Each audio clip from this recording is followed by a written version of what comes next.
This is the Atomic Shinobi, and today I'm going to narrate second and final part of What If Kid Naruto Was Blessed by Azulongmon. If you enjoyed this video, please like, share, and subscribe to this channel. And for more exclusive and spicy content, follow me on Patreon. Link is in the description below. And now, wasting no more time, let's start the story. I had to send them home with a little extra information because of this. Since Kakashi claims that he is not the only one doing this, you should question him about it to determine how many teams may be violating the village's rules. Since I had a mission with Team 9, I can already provide you with one that hasn't. They appeared professional and had a clean team record. In light of this, I ask for backup because Zabuza, an A-rank ninja, is present and there is a chance that other ninjas with unknown rankings will show up. They must be either a member of the Hokage's hand or an experienced Junin. They have to meet me at the coordinates listed on the back of the paper tomorrow. To keep them from getting lost, I also quickly drew a map of the area. I sighed. The fox Sarutobi let out a sigh. What have you done, Kakashi? Did you really think that such behavior would go unpunished? He exclaimed. I don't like the idea of sending Junins right now since most have teams to take care of and the ones free are on missions. I guess that means. Then he pushed a few items off his table, revealing 4 seals. A straightforward circular blue seal, another straightforward but diamond-shaped green seal, a more intricate orange cross seal, and a highly intricate red combination of the earlier seals. He flared his chakra and covered the blue one with his hand. At the base of the Hokage's hand, there were now 6 people in the base. Riku was sleeping on the couch with his head resting on Jean's lap, while Alex and Lunaman were sound asleep next to each other. Falcoman was experiencing something similar with Palman, and he sighed with pleasure as he believed the angelic plant was massaging his back with her roots. Every member was awakened when the entire base abruptly turned blue because they understood what that meant. Despite still wearing his sleepwear, which consisted of a basic tee, shirt and loose-fitting pants, Alex burst out of his room with Lunaman perched on his shoulder and a mask in his face. Falcoman woke up groggily, but Riku was up too, wearing his evil mask as though he had been awake the entire time. Palman was waiting for Falcoman to get up before she did, while Jean was also up wearing her rose mask. Alright, Code Blue, the Hokage wants one of us to go there, Alex replied. Probably a new mission, though it could be a Digimon crisis, Riku said. Then Jean pointed at herself and gave them both a wrist tap. Alex asked, You want to go, Jean? And received a nod in response. Palman said, Yeah, we need to get a mission anyway. Falcoman simply complained about not getting a nice massage, but he had to accept it. According to Riku, alright, be careful, girls. Yeah, this 2 guys wouldn't live without you, Alex replied. Before leaving the base, the 2 guys mentioned proudly acknowledged this, which made both girls laugh.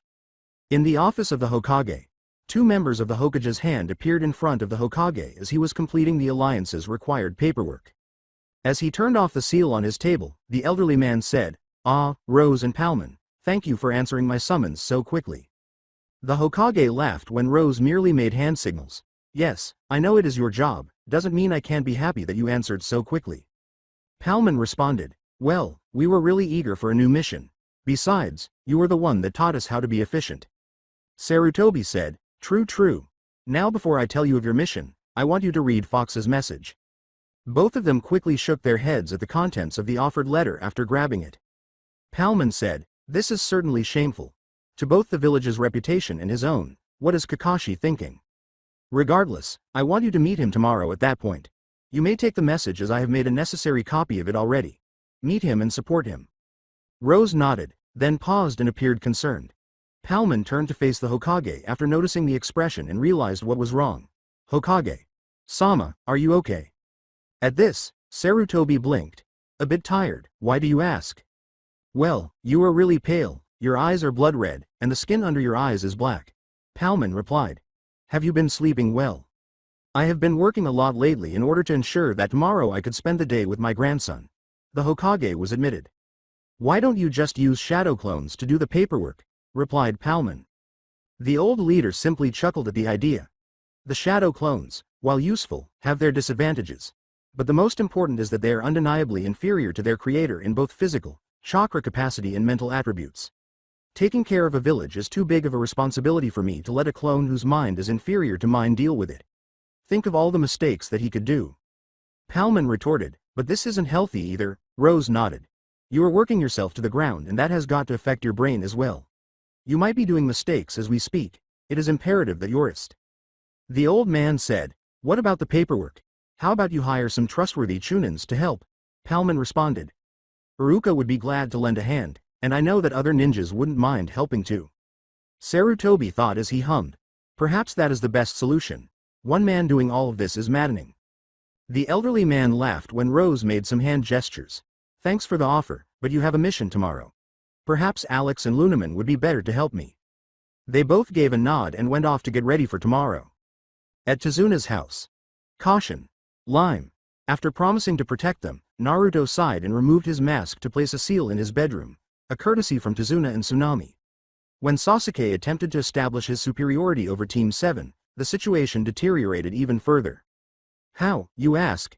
He attempted to assault Fox, which was ineffective because he dealt with it right away, immobilizing the emo and beating him until he received the message, which didn't happen until he was unconscious. Naturally, that meant he had to defeat a certain pink-haired Kunoichi, but that wasn't too hard either. Following that, Kakashi made repeated attempts to persuade Fox to put the matter aside so they could carry out the mission. Naruto remained motionless as the girls defeated him once more, knocking him out this time. However, Naruto was agitated by the seeming disobedience to the rules. Despite not having been raised in a military-style environment, Sarutobi had taught the team to clearly respect the rules, and he has spent his entire career working with people who share, if not exceed, his commitment to them. Thus, it was unexpected to meet Team 7. In fact, 2 of them did not even pose as ninjas. For a green genin, Sai was fine, but the other 2 were not. Not to be overlooked is Kakashi's rule, breaking Dune. He let out a sigh. For this reason, he came in to unwind while the clones performed their rounds. It was simply too much. So much so that he didn't even notice 3 glowing eyes tracking his movements as he entered the bathroom. A powerful, possessive paw grabbed his cock just as he was ready to enter the shower. He groaned when he felt a pair of lips on his own as the odd paw began to pump his cock. When Black Renamon noticed Volpaman kissing Naruto and Renamon pumping him, she pouted and said, "Hey, no fair, what about me? Oh, I know." Then, kneeling in front of him, she licked the cock's head, causing Naruto to tremble. As he separated from Volpaman, a totally inebriated Naruto exclaimed, "Wah, what are you doing?" He shivered once more as Renamon said, "Consider it a way to release stress, Naruto-kun." From behind him, right in his ear. "You look like you need it, we certainly do." Black Renamon swallowed his cock more before he could respond, causing his eyes to widen. He allowed his hands to wander until he discovered the other 2 vixen slits. As Volpaman leaned on Naruto, he heard a low moan in both of his ears and questioned, "How come I never saw these before?" Renamon, who could maintain a level head while still being fingered, explained, "We Digimon keep our erogenous zones hidden so they don't interfere with battle. Yeah, it would be pretty inconvenient if the enemy started to grope us and finger us in the middle of battle," Black Renamon said as she removed the kook from her mouth and began to pump it with one hand. Naruto said, "You don't say GH," before Black Renamon carried him all the way to the base. Her throat was extremely constricted, and her mouth was hot and moist. Since he was certain he was going to burst a nut at this rate, Naruto could swear that she was humming in her throat and that it was trying to milk him. He began to thrust 2 fingers inside Volpaman and Renamon, who both let out loud groans of approval, not wanting to be outdone. Black Renamon slithered one paw to her own pussy and began fingering herself after noticing the activity above her. In between grunts, Naruto exclaimed, "GHG. I am going to." Naruto exploded down her throat as a result of Black Renamon's continued humming and her complete trust in the cock. He inserted his fingers deeply into the girls as he approached, causing them to yell their orgasms as well. "Ah, thanks girls," Volpaman said, "no prob, we all needed it." With a loud gulp, Black Renamon exposed her throat at work. She then took desperate breaths. A weary Black Renamon replied with a dreamy expression that was intense. Renamon retorted, "It was your own damn fault, and don't you have to take your shift at any moment now?" Naruto saw that Black Renamon's pussy was nearly gone and that her breasts were now covered in fur, but she still got up and pouted. She left after saying, "Fine, don't break him too much." Renamon let out a sigh. Despite what Black Renamon said, "This will have to do, Naruto." Volpaman clarified, "We want our first time to be special for each of us. This was just because we needed to release some stress." Naruto understood and nodded. He also didn't want to make his first appearance in an elderly person's house. His words were, "Let's rest for now, we have a great day tomorrow." Lime end. Tomorrow. With his vixens behind him and his mask on, Fox was now chasing Team 7 away. Kakashi was about to speak when he turned to face him. "Yo Kakashi, didn't we already told you enough times? Get the fuck out of here, Black Renneman shouted. Fox grinned at this. Black Renneman was the one who put everyone's thoughts into words. In an attempt to convince them that Fox was at fault and retake the mission, Kakashi asked, shouldn't we at least stay until reinforcements arrive? Fox said, no, you must depart right away, but... No, Kakashi. In all honesty, this was the first mission that he had been pulled out of, and he felt that it wasn't fair. However, he knew better than to try his luck again, so he simply signaled for his team to depart. Kakashi sighed, his pride wounded. Before approaching Sai and giving him a piece of paper, Fox said, just 1 minute, Kakashi. Here, deliver this to the Hokage. It's to let him know that you were helpful and cooperative during my investigation. In this manner, you will avoid punishment for your sensei's actions. Then Fox whispered to him, if I were you, I would reconsider serving Danzo. One more thing. Konoha is being led down a destructive path by that man. I don't want you to become like many other root Anbu, because you were a huge help. Sai stiffened. How? One of our jobs as Hokage's hand is to spot the root Anbu and capture them so they don't cause trouble. Sai whispered, so it was you guys. You know I'll tell Danzo about this, don't you? Fox replied, maybe, but I believe he already knows we are doing it. You and your team now need to go and really consider what I said. It's still possible to change sides. After Sai nodded and he and Team 7 departed, Fox sighed and made 5 clones. You guys stay at the house. The 5 nodded and took cover around the house. He then turned to Tazuna and said, shall we go then? Tazuna replied, yeah, and thanks for the help. It is my mission, not at all. Additionally, I apologize for sending Team 7 on behalf of Konoha. It's okay. They have protected me up to this point, and since you are here now, it doesn't matter. However, you appear young, so may I ask how old you are? The information is classified, but yes, I am young. I was however trained since kid to be able to deal with harsher missions than this. He wasn't really going to pass judgment, so Tazuna shrugged and went along with it because, to be honest, the kid seemed fine and his partners were cool. Okay, let's go. On the bridge. I have to give it to you, Tazuna-san. You have a very impressive bridge here, Fox replied. Tazuna said, thanks, though it still needs a lot of work. How many more employees would you need? Fox inquired. Well, in order for it to not be overcrowded I would say 25 or something, Tazuna replied. On it. With a hand gesture, 25 clones materialized. Command them as you see fit, Tazuna-san. You mean this when you said you would help me on the bridge? Well, I hope they are ready. Building a bridge is not easy work, Tazuna said, grinning. Before turning to face the Vixens, Fox said, don't worry about that, we will make sure it is done. Divide yourselves around the bridge, protect the workers. Before they vanished in an instant, the 3 said, yes sir. What precisely are those 3? Tazuna inquired. I am only permitted to state that they are my partners, however, it's safe to say that I'm happy they entered my life, Fox said. Tazuna said, you sound like it. Okay, let's finish this bridge. Before long, everyone was at work, and the bridge was bustling with activity as everyone hurried to complete their tasks. With the arrival of the new clones and ninjas, the workers appeared to have a renewed sense of hope. Fox picked up his omnivice after hearing a beeping sound, pressed a button, and saw something startling. Shit! Then he pushed a button, causing the girls to approach him. Before long, the Vixens were in front of him. Unfortunately, a Digimon has arrived. Tazuna. I have to look into something. Here, I'll leave the clones. Yes. Tazuna shouted. We hurried to the location of the signal, and what we discovered made my blood run cold. A huge blue-skinned dinosaur-like creature stood in front of us. What was frightening about him was that he had 3 heads, one on top of his shoulders, which appeared to be the original head, one in his right arm, where the hand should be, which was metallic and long, open, and dripping with saliva, and one on his left, which was made of bone. Fox whipped out his Digivice and read. Deltamon, the champion level, is actually weaker than the Digimons that were used to create him because of a bug that created a composition of stronger Digimons. Triplex Force and Skullfang are 2 of its attacks. Take caution. Unless your Digimon can physically overwhelm him, keep the fight at a distance. Black Renneman sarcastically retorted, as if we didn't know that. But damn, what's a Digimon like him doing here in Wave? Renneman answered, if I were to guess, nothing good. Deltaman's harsh voice said, so you are the tamer. Nothing personal, but I am here to kill you and your tamers. You say it like you were sent here by someone, tried Fox. Yes, but my personal goal is to murder you. It is said that you can evolve more quickly if you share a Digimon's energy with a partner. He then burst out laughing, saying, and since I have 3 here, I will evolve in no time. We will see about that, replied Fox. Vixens, diamond formation around the enemy. Yes, sir. As they all hurried to their posts, the three responded, and Deltamon just stared in confusion. What are you pussies doing, huh? He inquired. Before long, Fox was in front of him, well away from him, while Renamon was on the beast's right, Black Renamon was behind him, and Vulpamon was on his left. As he dealt some cards, Fox remarked, "You made your first mistake, you never let the enemy surround you. Renamon is the target. Fire style. Fireball Jutsu Digi. Modify."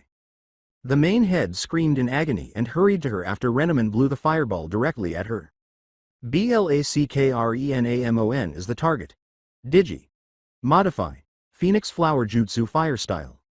A shower of flames soon targeted him, causing them to howl in agony. He turned to face Black Renamon, who was grinning evilly at him, and said, "What's wrong, big boy? Do you think I'm too hot?" Fox had already played another card before he could attack her. Vulpamon target fire style. Blaseball Jutsu Digi. Modify. This time, Deltamon didn't wait before he lunged at her, oblivious to the other two vixens running behind him, and he yelled, "Skullfang!" As an even larger fireball, Blase Ball, hit him squarely in the head. Time seemed to stop as Vulpamon was in mid-air upside down with Renamon on her left and Black Renamon on her right, all three of them with their arms crossed. Vulpamon jumped on the head just before it hit him, using it as leverage to jump over the main head and using the main head to jump further to his back. Crystal Storm. Diamond Storm. Obsidian Storm. Storm of Kings. Collaboration. The Digimon fell hard to the ground after the shards struck his back, and the three hurried to Fox, who simply inquired, "Storm of Kings?" Black Renamon retorted, "Well, with so many diamonds, obsidians, and crystals, only a king could afford such a storm. I thought of the name, did you?" Fox said, "Not bad at all. We could make it a Tornado Storm of Kings if Riku was here. We ought to invite him to our upcoming training session." At that moment, they noticed Deltamon's severely injured body slowly rising. "Fuck, that hurt," he muttered as he forced himself to stand. As he made some hand signals, Fox said, "Oh no you don't. This is my strongest fire jutsu right now, so it's my turn to finish. Fire style. Burning Hydra with 3 heads." Then Fox inhaled deeply, pushed his mask up a little, and released 3 distinct streams of fire that resembled serpent heads. These streams raced towards Deltamon's still rising form and struck him, causing a massive explosion. "Oh my god. Damn you. I will not die here," Deltamon muttered, panting and sobbing in anger as he fell once more, this time with even more injuries. "I put in too much effort for this." Fox decided to approach the Colossus out of curiosity. "What do you mean?" "I was a Gizamon when I came here, but this man, Gato, found me and gave me an ultimatum. Work for him or die," Deltamon said, clenching his teeth. "I evolved into Deltamon with his assistance." "What do you mean by his assistance? How was he helpful?" Fox inquired. "He ordered me to slay any Digimons that came up and eat the people he killed. I developed into his weapon with those. But in order to destroy him and have the freedom to fight whenever and whoever I wanted to advance to my next level." Fox turned away and said, "Well, it's too late for you now. Your wounds are too severe, soon you will disperse into data. You won't have your dream, I suppose." "No, not just yet." Then he attempted to raise himself again by moving his right arm. "I won't give up yet." My eyes widened as a gleam of light poured from him. I had forgotten one of Azulongmon's teachings. Flashback. Digivolution levels, myths, history, and other things were deeply embedded in the minds of the Hokage's Hand, who were now studying Digimon and some of its aspects alongside Azulongmon. According to Azulongmon, Digimons are beings that represent evolution at its best. When a Digimon's strength fails him, he may initiate a spontaneous and transient evolution to survive in times of extreme need. They will regain their strength and become even more dangerous than before if that occurs.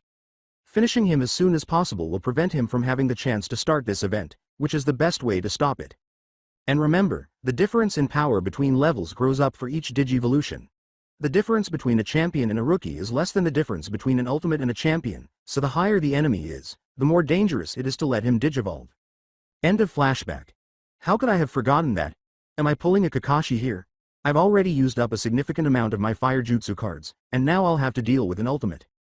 Digivolveddeltamon. The light vanished as Fox chastised himself, revealing a new creature with a long, orange, serpentine body, metallic wings that attacked his back, 2 arms with metal protrusions in place of hands, and a metallic helmet. A Megadramon, Megadramon, a Digimon programmed to destroy everything, Fox read, clutching his Digivice and swearing. Among Dragon Digimons at the ultimate level, it possesses the most powerful and malevolent power. Its assaults are acts of genocide.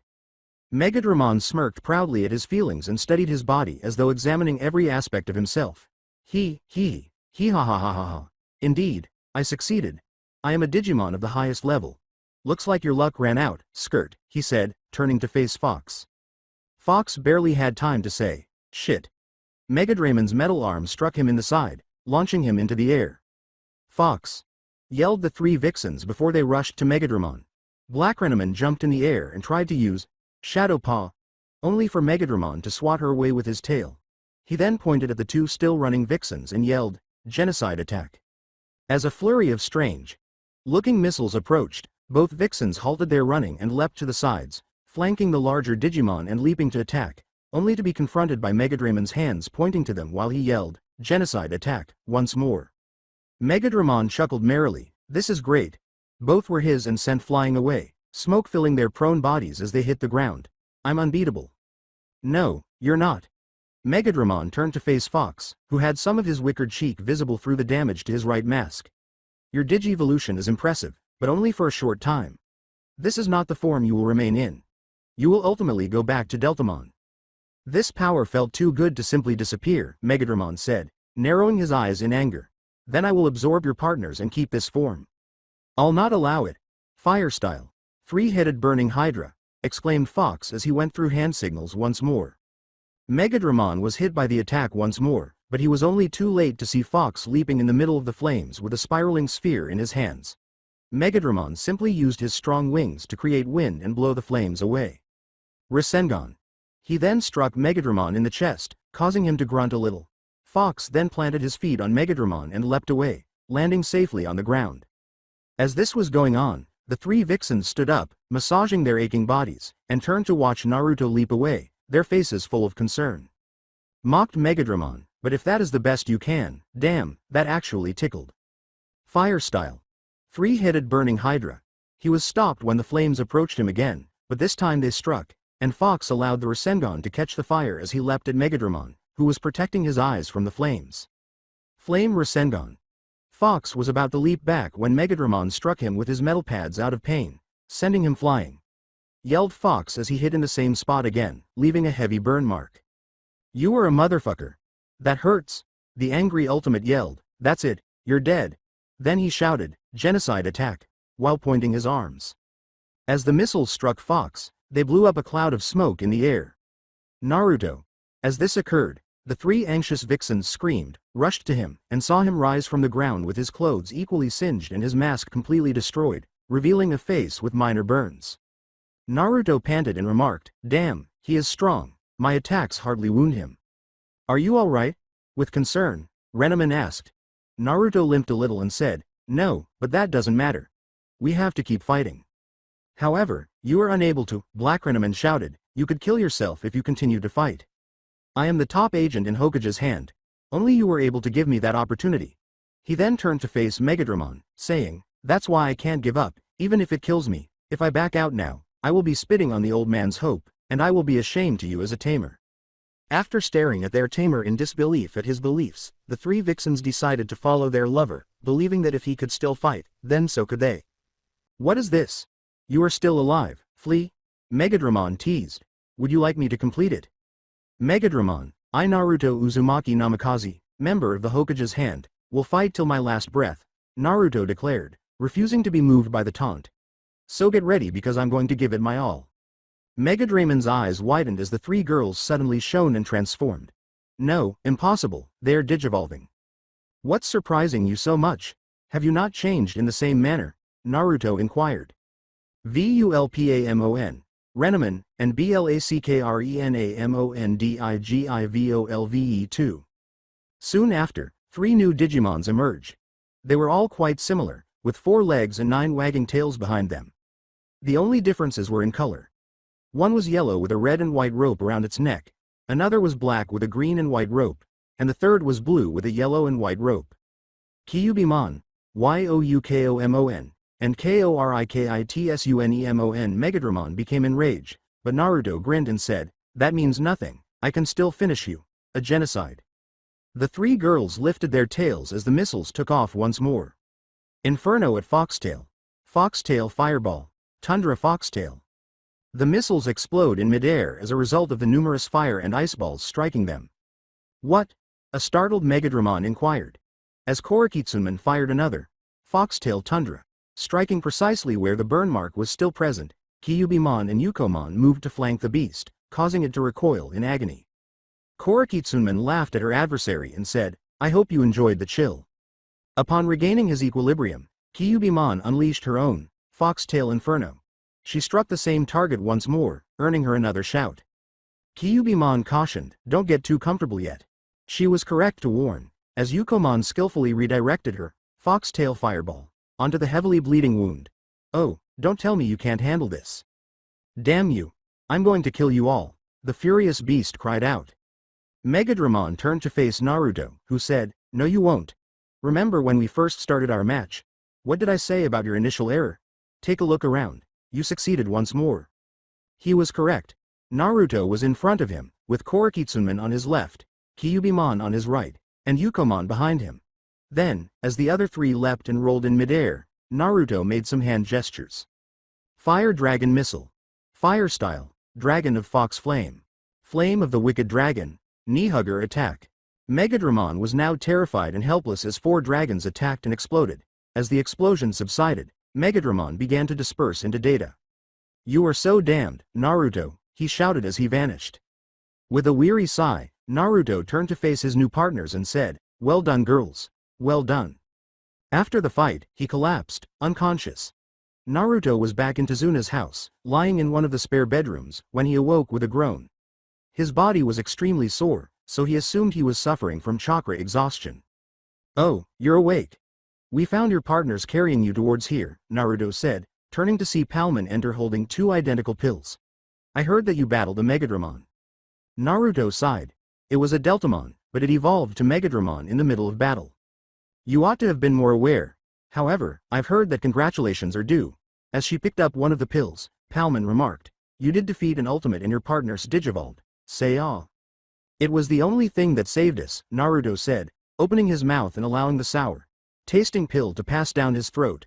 His body then flared as his chakra was restored. He felt his body erupt after taking another pill. "After all, we were up against an ultimate." "I get it, but please use caution the next time." Palman went to the door and shouted, "He is awake. You might not be so lucky."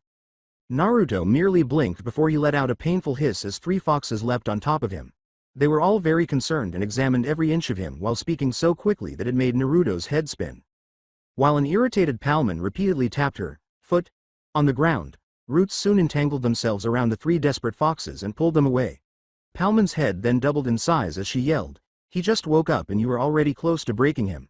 Would you girls have self-control? He's all right?" Rose entered the room, saw the situation, and simply tilted her head while staring at Fox because Naruto had put on his mask once more. The three girls continued to struggle but soon gave up, realizing that it was pointless to oppose Palman when she was furious. "Rose, don't ask. Simply follow the current. I'm glad you came to help. How are the others doing?" Fox inquired. Rose made some hand gestures. "Has there been any update on Lioness and Gataman? That's strange. They've been absent for far too long." More hand signals. "The Hokage was that bad? I hope they're okay. This isn't good." A few more hand signals. "Then we better finish this mission quickly so that we can return and deal with these things. Old man should rest." Palman scratched her chin thoughtfully as Rose nodded. "But how could Deltamon be here without the crystal ball detecting him?" "According to Renneman, it has a limit of perception. It only covers the land of fire. The land of waves is this." "Ha, got it. Even after the battle is over," Volpaman said, "this is most distressing though. My battle instincts are flaring high. Deltamon wasn't the only Digimon under Gato's control, in my opinion. We'll kill the motherfuckers one by one, so let them come," Black Renneman exclaimed with delight. "If you haven't forgotten, Zabuza is here and will pursue Tezuna," Naruto said. "There is one more problem. Zabuza. We are at a significant disadvantage because, in my opinion, Gato will send Zabuza along with whatever Digimon, ninja, or even rogue he may still have under his command. After reading Rose's hand signals, Fox shook his head and said, "That won't work. While these two factors are of great counting, mother and child will be defenseless while we are protecting Tazuna." Rose continued, saying, "We can't force them to follow us to the bridge, nor is it right to bring them to the line of danger so we can keep an eye on them." Palman said, "That is problematic. Would you mind leaving some clones?" "It's our best option." Naruto acknowledged, "It still isn't that great of a plan, and has many failings. We will both have to guard Tazuna with a double threat on his head." Naruto nodded as Rose performed a few more hand gestures, saying, "Please do that." He stood silently for a short while before saying, "You didn't see Kakashi on the way here, did you? Those seals will at least give me some relief." Fox sighed, and Rose nodded. "What happened? Give me the specifics." "Here is a flashback because, as you already knew, I have no knowledge of gestural language." The sun was already too high in the sky for Rose and Palman, who were racing through the woods to get to the checkpoint in time, but they had to stay a little while longer after capturing 3 more root Anbu on the spur of the moment. "These pests might be useful for Hokage's plan to take down Danzo, but they are annoying," complained Palman. "You think I don't know that?" Rose said, making a few hand gestures. "I know that no one else will do it if we don't," Palman inquired. "How the others fail to notice them is beyond me." Additional hand signals. "Yes, I am aware. It's still bothersome even though we were trained and they weren't." Before Palman could finish her tirade, Rose covered her mouth with a shush sign, and Palman heard footsteps and nodded in agreement. Rose then released Palman, and they both fled. What they witnessed made both of them perspire. If this is what passed for ninjas, then it's understandable why no one noticed the root ninja. An emo child growling at their teacher, accusing a pale child of talking too much, defending himself by claiming to be obeying superior orders, all while Banshee Scream played in the background. No, not the amazing music, just Sakura's voice. There are so many ironies in this that I won't even list them. Rose made some hand signals, Palman nodded, and both of them attempted to stay away from the group. Palman chose this particular moment to slip on a root. A gentle thud caused the group to turn, and they witnessed a plant-like object rise from the earth. "Sensei, what in the hell is that?" "That is one more Hokage hand member. Rose and Palman," said Kakashi as he looked around only for Rose to appear and make some hand signs with Palman yelling, "I know. This root just slipped in. Crazy deadwood piece." Sai grinned and said, It's not dead." Then Palman turned and planted her roots on the tree, causing it to shrivel and die as Palman absorbed every last bit of it. When she was done, she grabbed her roots and laughed hysterically. "Well, now she is," Palman said with pride. The group started to perspire as a result. Palman yelled once more, "So what, even though you belong to an animal species, don't you also eat chickens and cows?" Additional hand signals. "Well, it's fine when a human does it, but it's strange when this plant does it. That's wealthy. You people." They both turned to see Kakashi standing very close to them. "I was hoping I could talk with you too." But Palman didn't feel like it, so she yelled right away, Hey, back off. Are you unfamiliar with the concept of personal space?" Palman blanched when Rose made some hand gestures. "What? Are you equating me with them? Why would you do that?" Palman sneered at more hand signals, saying, "I don't care if I'm yelling a little, I'm still conscious of my surroundings." She used Kakashi's kunai to demonstrate her point by tossing it just above Sasuke, slicing through the middle of his hair and striking a squirrel ascending the tree. "You see? Perfect." As Sakura screamed uncontrollably, Palman said with assurance and a big smile. "Can I talk to you about something?" they asked, turning to see Kakashi near them once more. "Only if you stand 30 steps away from us, cause you are starting to creep me out," Palman replied. He sighed and moved to stand close to his team, saying, "Come on, there is no need to," in response to Palman's glare. "What do you want?" Palman said, "It will have to do." Kakashi said gravely, "I want you to tell Fox to drop the charges against me and my team." "You and your group?" Palman said, perplexed. "We read the complaint. Since you are accountable for the errors made by your team, only you will be punished. They will, at most, receive a new Junin sensei. They will, at most, have to wait until one becomes available. Hey, can't we ignore these minor infractions? My team and I will assist you in your mission as a gesture of goodwill," Kakashi said, grinning. Which was short-lived because Palman burst out laughing. "You assist us? Are you serious?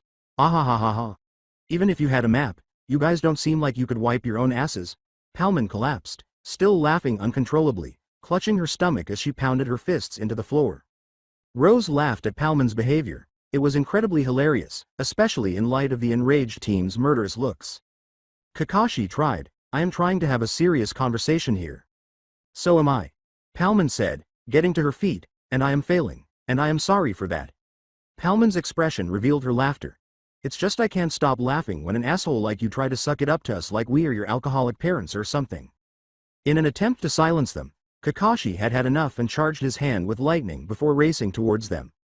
Palman trusted her hand on the floor, and her roots emerged from beneath him, surprising him and flinging him into the air, where he was confronted by Rose, who applied a palm thrust in his stomach as a seal ray appeared over his body and then vanished, before punching him in the face and sending him tumbling to the ground.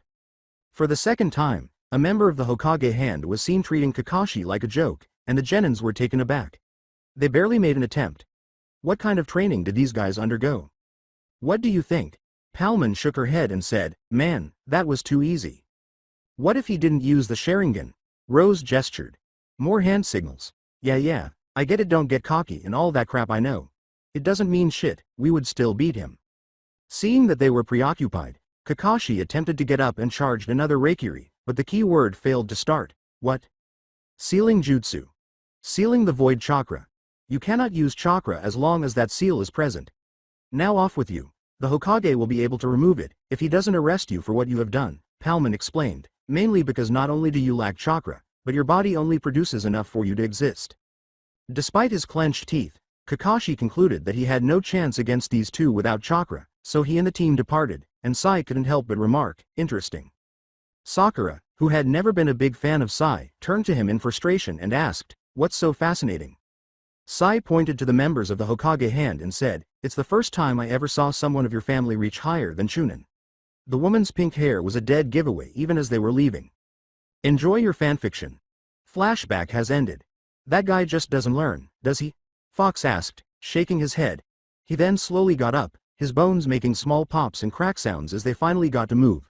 Fox gave a satisfied sigh. Much better. Hurry up. We need to get those seals ready. The girls and I will assist you guys. Then he noticed that everyone was staring at him from behind. What? He then looked and saw what the problem was. Where once was one blood-red tail, now there were two. What the heck? When was the update sent to me? Volpaman said, we noticed it right after you passed out. What should I do, in your opinion? Fox inquired. Blackrenaman said, I think we should finish the mission quickly, head back to Konoha, and ask the old man what he thinks. He should know better. Go ahead and do it if it doesn't feel bad in the interim. Well, maybe. Let's simply install the seals, at Konoha. Three figures, Crow and Lunaman, two members of the Hokage hand, and Iruka, were working on paperwork in the Hokage office for hours, taking care of the little things so the Hokage could spend at least the morning with his grandson. As he completed another stack, Iruka said, done. Phew. Doesn't that make you respect the Hokage? Yes. Crow remarked, I just wish that most of it weren't the council trying to get more power. Things like this are the bane of the cages, but they are necessary. Denied. The stamp struck the paper hard and produced a loud sound. Once more. Lunaman complained. I already caught 4 or 5 of those. Denied? What are their desires? To make the village bankrupt? Iruka shook his head and said, never thought I would say this, but I hate the council right now. He added, 50% less taxes on civilians while increasing the same amount for ninjas. Rejected. They were about to continue when the door opened and the Hokage entered, appearing happier and more rested. Thank you all for your help. It's okay, Hokage. Sama. Crow replied, we exist to serve you. Well, I didn't have anything better to do. After all, the academy is on vacation, Iruka acknowledged. I am grateful that you continued to assist me during a difficult time. The payment for a C-rank mission will be given to both. What does that sound like? The Hokage inquired. Crow bowed and said, it is very generous of you. Do you require us to continue? After giving it some thought, Sarutobi nodded, yes. I would like some assistance with this just for today. Iruka said, we are glad to help. After a nod from Crow and Lunaman, everyone took a seat and started working on the paperwork. This civilian has a project that could end in a bigger production of food, Iruka said. Sarutobi said, interesting, let me read that. The mission's reports. I've looked them over, and everything looks fine, Lunaman said. Put them over there. A grievance regarding some shinobi's behavior. They seem to have caused a lot of property damage during training, said Crow. Oh, that happens quite frequently. Even when we did nothing, They always point the finger at the ninjas. Send a team to look into it. Until someone knocked on the door, they kept fighting. Yes? Hokage. Sama, Kakashi and his team here to report from their mission, the Hokage inquired as the door opened and the secretary peered inside. Turning to Iruka, the Hokage said, "Just a second. I won't lie, you'll be shocked by what you hear here. The incorrect instructor was assigned to your pupils." What? What are you saying? You'll see, the Hokage said, "Send them in." Kakashi was the only member of Team 7 who appeared concerned as they strode into the room. Crow smirked and took a small sniff, saying, "Had a run-in with Rose, I see." Kakashi arched an eyebrow and said, "Yeah, but how did you find out?" "You smell of roots, dirt, and there is a seal ray in you," Lunaman responded. Given that Rose loved the void chakra seal, it might be that one. Huh. Yes Well Kakashi said, narrowing his eyes. Kakashi, at a loss for words? "I have all the words I need right here," smirked Sarutobi, holding Naruto's letter. Hokage. Sama, I must appeal, Kakashi growled. "And you believe that I would pick you over my own students even if I granted your appeal?" Raising his eyebrows, Sarutobi said, "Come on, Kakashi, you are smarter than that." "But, Kakashi, no buts, I'd had enough. You will if I find out about any more misconduct." Sai continued to smile as he said, "Actually, Kakashi Hitaki attacked Hokage hand member which I believe to be Rose while she and her partner were on their way to assist Fox." As Kakashi glared at Sai, Sarutobi turned to watch him. Crow arched an eyebrow, Lunaman gasped. Iruka's jaw hung, and the rest of the team stared at us still. Smiling Sai, the room fell silent. "Oh, I almost forgot," said Lunaman. "I got this from Fox." The Hokage read the parchment that Sai had brought him and nodded, saying, "Very well. Given that Fox suggested you, I will have faith in your judgment. As a sensei, how would you characterize Kakashi?" "At best, mediocre. He spends time teaching Sasuke how to perfect his jutsu and creates teamwork exercises. Despite having only fireball jutsu up until that point, Sasuke was able to perform a fire style Phoenix Flower Jutsu in the other spar." "Continue," Sarutobi said, glancing at Kakashi, who was perspiring uncontrollably. "Sir, rather than giving guidance or assistance, he spends the whole time we are on missions preparing Icha books. With the exception of Sasuke, he ignores us outside of training and frequently arrives many hours late because he seems to think he is too important to be on time. Sai, that is, furthermore, in a battle against Zabuza he made the critical mistake of jumping towards the water, which was an element in which the enemy had a renowned mastery." "How in the world did you guys confront Zabuza? The mission was a C rank," Iruka asked in horror. "That one is simple. Kakashi made the decision to cast his ballot after confronting the demon twin brothers, which demonstrated that the mission was at least B rank. I cast my vote to request reinforcements, but my teammates disagreed and carried out the mission anyway." "What? You let 3 INEXPEREINCED genins in a B-rank mission?" yelled an enraged Iruka, who leapt from his position and seized Kakashi by the collar of his shirt. "They might have died, so what the devil is wrong with you?" Sai said, "Actually, it's a rank with Zabuza." Iruka shouted, "You stay away from my students you, as he struck Kakashi square in the jaw, knocking him to the ground. Sarutobi said in a serious tone, "Calm down, Iruka. He will be punished accordingly." "Thank you, Sai. Do you need anything else?" "Depending on what is reported in that letter, sir, it may be all," Sai replied. After giving a nod, Sarutobi turned to face Kakashi and said, "You have two options. You return to Anbu, but you will never be able to advance past the grunt level and gain privileges. Your missions will consistently be ranked or higher, and you will put in at least 20 hours a day at work. That is suicide, sir. I'll never have time to read or anything. Instead of being rewarded, you are being punished. Every time, your payment will be reduced to 1/5 of its original amount. Given how much work I'll have to do, that is insufficient. Something else must be involved. Second choice. If you don't pass the Chunin exams, you'll be a permanent genin and, even if you do, you won't be able to advance past the privileges of genin rank. Additionally, you are only cleared for missions of D or C rank. You or your team must immediately abandon the mission if it turns out to be more important." "It's worse than that. The last choice," weary of being interrupted, the Hokage yelled, "is that you give up being a ninja at all? We will take away your summoning contract, your Sharingan eye, and your chakra manipulation skills. You'll need to get a job as a civilian, pay taxes like one, and refrain from getting involved in ninja matters ever again." "Wow, that's getting out of hand." Everyone was taken aback when he said, The decision, however, won't be made until I have heard the people in this room. Let's start with Sasuke. What are your thoughts? Are there any other Sharingan users in this village? Sasuke asked, glancing at his teacher. No, he is the only one. Next, Genin. As an Anbu, he won't have the time to teach me how to obtain mine.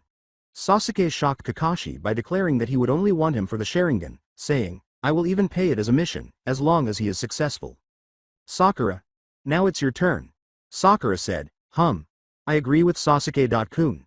Kakashi gave these two a second look. Sai. I believe the Anbu Corps would benefit him more. In this manner, by completing the higher-ranking missions that would be fatal to others, he might actually benefit the village. Kakashi scowled at Sai. Iruka. Definitely not. Iruka shouted, it would be dishonorable to let him be a shinobi after what he did. Everyone was taken aback by the hatred in his voice. I think being a civilian would do him better. Crow. Lunamon. We think that being a genin would be the best, Lunamon said, landing on Crow's shoulder and whispering in his ear as he narrowed his eyes. Others will learn that the rules should be followed without being interpreted as being overly strict. In addition, he might still be able to protect Konoha if necessary. Nodding, Sarutobi said, I think so too. Iruka nodded to Sarutobi after taking a few deep breaths to calm himself. Excellent Kakashi, your new rank will be genin with its privileges and duties. Iruka apologized, but he might still be helpful. As the fourth member of Team 7, you will never be able to advance in rank or take part in any Chunin exams. You have rank D and C mission clearance. Have I been understood? Kakashi glanced around for assistance, but no one showed up, no one cared, and everyone gave him a different look. Sasuke looked at him like a dog's master. Sakura first looked at him with sympathy, but then she turned to face him and took on his expression. Sai was grinning. Crow and Lunaman were emotionless. Iruka was literally furious with him, and Sarutobi was staring at him with complete disappointment. Gritting his teeth and looking down, Kakashi muttered, understood. Give me your Junin jacket, please, and don't let me catch you wearing an old Chunin jacket. Yes, sir. Kakashi handed the jacket to Sarutobi. Excellent. Is there anything else? The elderly man inquired. Who was that Rose girl? Indeed. She is a Haruno, and I want to know who she is, Sakura inquired. Why do you believe she is a Haruno? Sarutobi inquired. Because her hair is pink. Sakura remarked, everyone is aware that the Sakura clan sign is pink. Well, she ain't a Haruno, she never was. Meanly replied Crow. Simply because she never lowered herself to the level of whore that you guys hold with such pride. Crow, that is enough. Sarutobi said, Sakura, this information is exclusively mine to possess. Given your history as a gossiper, giving it to you would be a violation of confidentiality. However, sir, Team 7, leave my office while I choose your new team leader, Sarutobi yelled. Knowing that things were going to change, Team 7 left the office. With Rose and Fox. As he placed the final seal, Fox remarked, that's the last of them. Rose gave a nod. As they left the forest they were in and headed for Tazuna's house, Fox said, we should get back to Tazuna before he leaves for the bridge. That is weird, Fox said as he checked his cards. Have you seen this card before? I didn't have this one yesterday, Fox said, scratching his hair in contemplation as Rose's eyes widened at the evolution to champion card, which had an obvious purpose. Perhaps as a result of yesterday's evolution? That makes sense. Okay, so who faces who when the time comes? Rose nodded in agreement. After giving it some thought, Rose made some hand gestures. You want Zabuza? Are you certain? Fox gave in to Palmon's persistent nod, saying, okay, I got a Megadramon and a Deltamon card. If she absorbs more Digimons, she might get closer to digivolving. Delicious. This could come in handy, Rose said, glancing at the cards that seemed to permit the use of Triplex Force from Deltamon and Megadramon's genocide attack. After giving a nod, Rose began writing something and showed it to Fox, who examined it and said, it might work. Rose added a few more lines, saying, yeah, makes sense, but there are still a lot of variables. Okay, we'll follow your strategy. However, you will need to present that card to us. After Rose gave him the card he had asked for, Naruto looked into his deck a few more times before saying, oh here, might as well give it to you now. He then handed her 3 cards with the digital versions of each of his partners on them, saying, I kind of have 9 other of those. With a grateful smile, Rose and Tazuna went to meet in front of his house. The bridge builder and the Digimons had been waiting for them when he asked, where have you two been? Fox replied, just adding some security, sir. We never know when Gato will try a dirty move on your family. Tazuna remarked, well, when you put it that way. Alright, let's go. A lot to build yet. Fox replied, of course sir. With Fox, Renneman, and Vulpamon on Tizuna's right side and Rose, Palman, and Black Renneman on the other, the group formed a 6.1.6 lateral formation. Tizuna was positioned between what appeared to be two parallel lines as they moved steadily in the direction of the bridge. When they arrived at the bridge, the workers were either dead or very near, and the area was covered in dense fog. Fox said, man, this is no good, he is here. Who? Inquired a terrified Tizuna. Zabuza. Fox said, I'm afraid so. Target. Renneman. Digi. Modify. Byakugan. Renneman looked around, her eyes going white. She stopped then. There over there, in the bridge. Rose nodded, and Fox sighed. Okay, are you sure you want to do this, Rose? Rose asked. Fine, get in there. Fox cut a card as Palman and Rose ran to the bridge. Target. Party. Digi. Modify. 4-point barrier seal. The four of them reached the bridge's four corners by using sunshine. After Fox completed the hand seals on his own, a purple barrier enveloped the bridge, leaving Fox and his partners at its rectangular corners. Fox said, now it's all up to her. Tizuna, rest assured, they won't come out anytime soon. You are safe for now. But what about your partners? They're in there, said Tizuna as he looked inside of the seal where the fog got so thick they couldn't see anything. They are fine, it will take more than Zabuza to bring Rose down, Fox replied. I just hate that I have to stand here and do nothing. Tizuna questioned, but what if something else comes? Fox said, we will know it. There is a reason why me and Rose went to the forest. After all, we covered that and the one on the other side with seals. You are safe. Trust us. Through the barrier. Palman accompanied Rose as she strolled silently through the mist. After taking a few steps, they stopped and turned on their air-purifying seal, clearing the fog and exposing Zabuza and his accomplice as well as the barrier, causing the missing nins to look around in disbelief. Zabuza was shocked and asked, when did you put this up? That is the problem with the fog, you can't see what your enemy is doing, mocked Palman said. I didn't know you had a partner, Zabuza, but it makes no difference. Surrender or die. After staring at Palman for a brief moment, Zabuza yelled, what the fuck are you, with wide eyes. Palman's head developed a tick mark. Rose gave a silent snicker. Seriously, what the fuck? I have seen my share of freaks, but you not only take the cake, you eat it and crap it out. Rose chuckled softly as Palman's tick mark widened even more. I mean, I didn't know they had libberatted weed so much that it could be a ninja now. Palman's head swelled as she yelled, that's it you motherfucker, you are so dead. She was about to run to Zabuza when his partner Rugby Style stopped her in the sidelines, causing her to fall with her head on the ground. Ow. Okay. You wanna go first? 'Cause I can deal with you. Rose chose to give Zabuza some attention. She pulled out her Kodachi and prepared herself. As he prepared his blade, Zabuza said, a fellow swordsman, tell me, where is Kakashi? Is he not man enough to face me again? Did he have to resort to green-ass genins like you? Rose was delighted to be silent. She discovered that her silence annoyed people who were unaware of her speech impediment, which resulted in an irate opponent, better than one who was prepared for battle. At first, Zabuza scoffed, believing the child was being tough. Not going to say anything.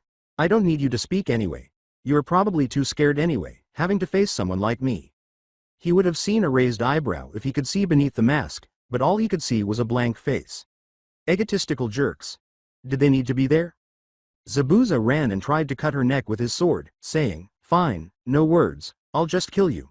The key word here is tried, because Rose raised the weapon and, as it caught the blade, she slid under it and let it go on its way, causing Zabuza to stumble a little as she brought a knee to his stomach and stamped her left palm on his chest, quickly creating a seal as he fell backwards. Zabuza stood up. The skill of that one move astounded him. There were Junins who were not very good at moving. This time, he had greatly underestimated his opponent. This was no typical child. He then attempted to channel some chakra, but his arms and legs felt heavier. You brat, you think that you got a chance with me, think again. What the hell? Rose gestured toward his heart. Zabuza felt his chest and was perplexed. He sensed it at that moment. Clever, you put a seal on me. If I had to guess, it is some weight seal. The more chakra that passes through it, the heavier it gets, and since the heart is connected to my chakra pathways, it's one of the most important points where chakra passes, so every time I try to use more chakra it will get heavier. Not bad, but not good enough. I know this seal, you can't use chakra either or the seal will break. So all I have to do is kill you or force you to use chakra and I will be free. Then he raised his blade and charged at her, and she imitated him, and the two swung back and forth like a real swordsman. Palman was struggling a little because her opponent was quick and slick. He dodged Palman's roots left and right, and she was in a bit of a bind without Rose to support her with cards. Palman knew what she was doing, though. There was a reason she was a member of the Hokage's hand. She didn't allow her opponent any space to do her strikes while he was dodging hers. They came together in the middle and began fighting until he took her hand. Several water spikes appear as a result of the statement. I have several advantages now. 1. I have immobilized your hand. 2. The air around us is filled with water. Hidden jutsu. 1,000 needles of death. You have no chance. When she yelled, Poison Ivy, Palman responded, yeah, well you are asking the wrong girl for tango. Her poisonous spikes pierced the hand that was grabbing hers before she pulled him over her. The needles stopped and turned into water just as they were ready to skewer him. Palman threw him away with a pout. Almost got ya. Well, it's not like you have a chance now, you were poisoned. Poison? A startled person asked, but we all knew it was Haku. Yeah, you have little more than a few minutes. I suggest you say your prayers. I'm out of here, got to help my partner and all, see ya. Palman felt as though she had just done something stupid as she turned to walk away. This only got worse when an ice needle struck her shoulder just as she was ready to assist Rose. Ow, what the? She looked up to see Haku using his still working hand without showing any signs of weakness or exhaustion. Palman asked in shock, how is that possible? Venom pernicious, 1, also known as the poison bane, he said, displaying an empty syringe, is a plant whose essence eliminates the toxins out of your bloodstream. I have, at this point, 3 hours of total immunity. Palman smiled and said, well ain't that sweet? You know the problem with your explanation, kid? You gave too much information away. Now I know how you got better, know how long it can last, and know just how to counteract it. Haku challenge, not if you can't catch me. Palman scoffingly observed, kid, you are fast, but not that fast. I caught you once, I can do it again. Haku performed 1-sided hand seals after saying, you may had luck before, but I can be faster. Rose and Zabuza, meanwhile, engaged in another sword fight as one attempted to overwhelm the other. Although Zabuza had to acknowledge the child's talent, he was reluctant to publicly acknowledge it because he had a reputation to uphold.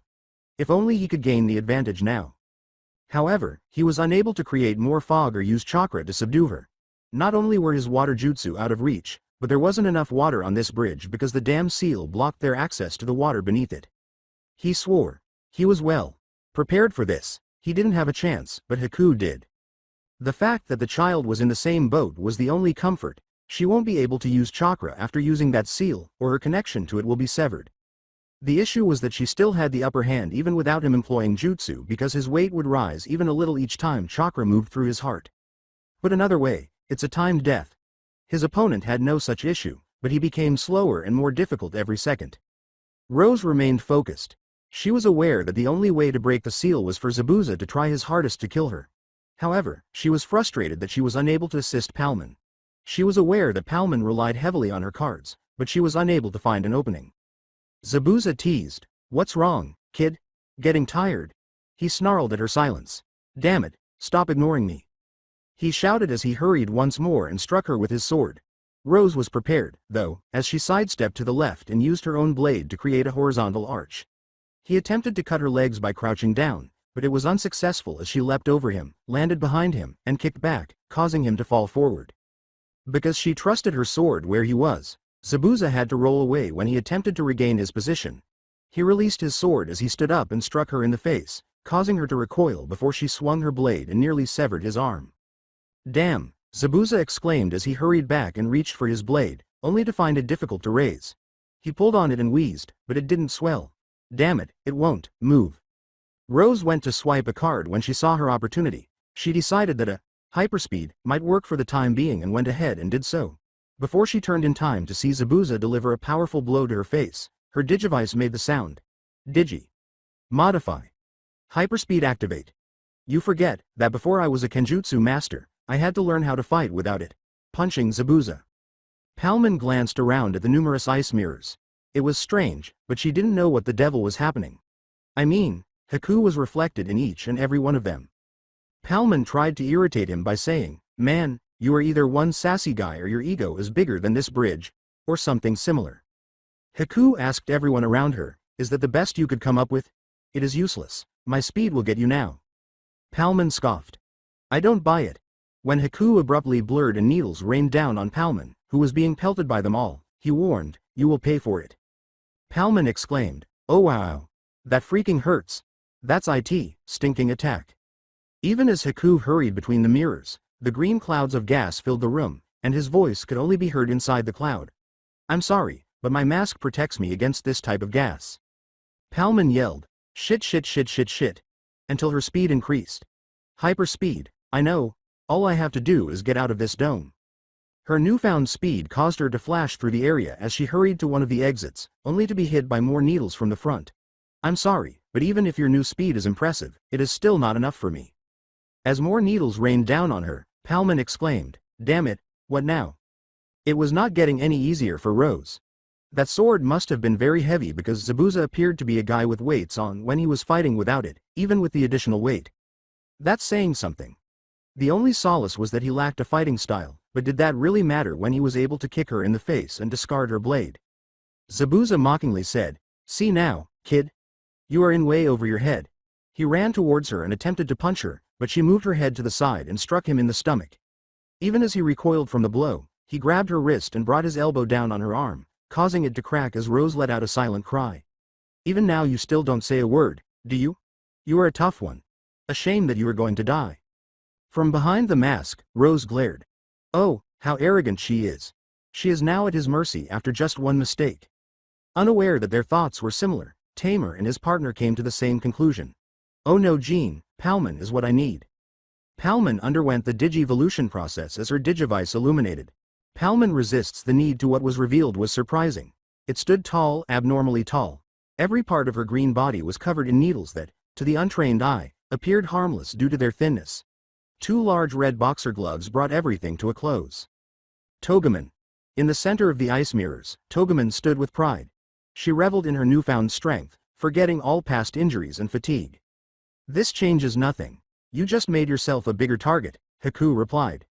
With an odd smirk on her hollowed-out face, Togeman said, man, you most definitely don't know what you are talking about. You don't even know how stronger I am. Haku blurred and said, then show me. Togeman then rolled into a blur and screamed, needle spray. Chaos reigned. As more continued to pour in from all directions, needle after needle knocked them to the ground. Togeman, however, rolled in the direction of one of the mirrors rather than simply sitting motionless. She yelled, knock out fist, in the middle of her spin and struck the mirror, shattering it as she went. As Zabuza punched Jean, she watched her fall and hurried to help. Hey, big and ugly, leave my partner alone. When Zabuza turned, a boxer glove struck him in the face, shattering many of his bones, particularly his teeth and nose, and sending him flying back. Togeman approached Jean and knelt. You just had to prove you were better with the damn sword. Release the seal, I need my partner up to full power. Rose stood up and nodded. Her body began to accumulate chakra. Zabuza felt the weight lift as she did. Hey Rose! Exclaimed Togeman. I will take your opponent, you take mine. Just a warning, he is fast and likes to use needles. Rose gave a nod, and they both started fighting each other's opponents. Zabuza reached for his abandoned blade and attempted to cut Togeman in two, but Togeman's glove stopped him. Tisk tisk, naughty Zabuza. Thinking you can hurt big old me. You should know never to mess with someone bigger than you, Togeman said in a menacing voice. Zabuza exclaimed, finally someone that isn't a walking coffin, as he retrieved his sword and made another attempt, only to be thwarted once more by Togeman's gloves. On second thought, you are starting to annoy me already. Togeman screamed, lightspeed jamming, as her fists turned into blurs and struck Zabuza's body more quickly in all directions. Left, right, up, down, and everywhere at once. Each blow was stronger than the one before it. Following an uppercut that knocked Zabuza out cold, the last blow was a crushing blow to his head that splattered the ground. Things went well with Rose. Rose had stopped Haku before he could fight Togeman after emerging from his mirrors. When he attempted to send some needles, Rose shocked Haku by pulling a scroll and sealing them in midair. To be able to seal an incoming projectile like that, the level that requires. What are your ranks, Junin? Haku trembled. Rose didn't respond, so she waved her scroll like a weapon mistress, sending all of the needles she had stored flying in Haku's direction, forcing him to leap away. He was unprepared for the chakra strings inside the scroll to push back his own needles. I wish I knew that trick. I wouldn't be losing so many needles, Haku responded. Rose didn't laugh, at least not aloud, which gave Haku the impression that he was dealing with a real professional killer who wasn't there for fun but rather to kill him. Haku hurried to her after trying to think of what to do, believing he could still use his strength to overwhelm her and stab a vital point, only to have his needle fly out of his hand and strike his shoulder instead. What the? Rose unsheathed her blade and severed her head, causing it to fall to the ground, but it was too late for Haku to comprehend. She grinned. It was impossible for her to use these seals against Zabuza. When she was being showered with metal projectiles, her seals functioned like reverse magnets, returning the projectiles to their owners. The issue is that they don't function in big objects like Zabuza's sword, but it was effective against his accomplice. Rose turned to Togeman, who was waving her glove in an attempt to remove the blood and gore, and said, "Hey Rose. I'm done here, need a hand?" She merely shook her head and grinned. "Then let's get out of here." They both turned to go toward one of the barrier's corners.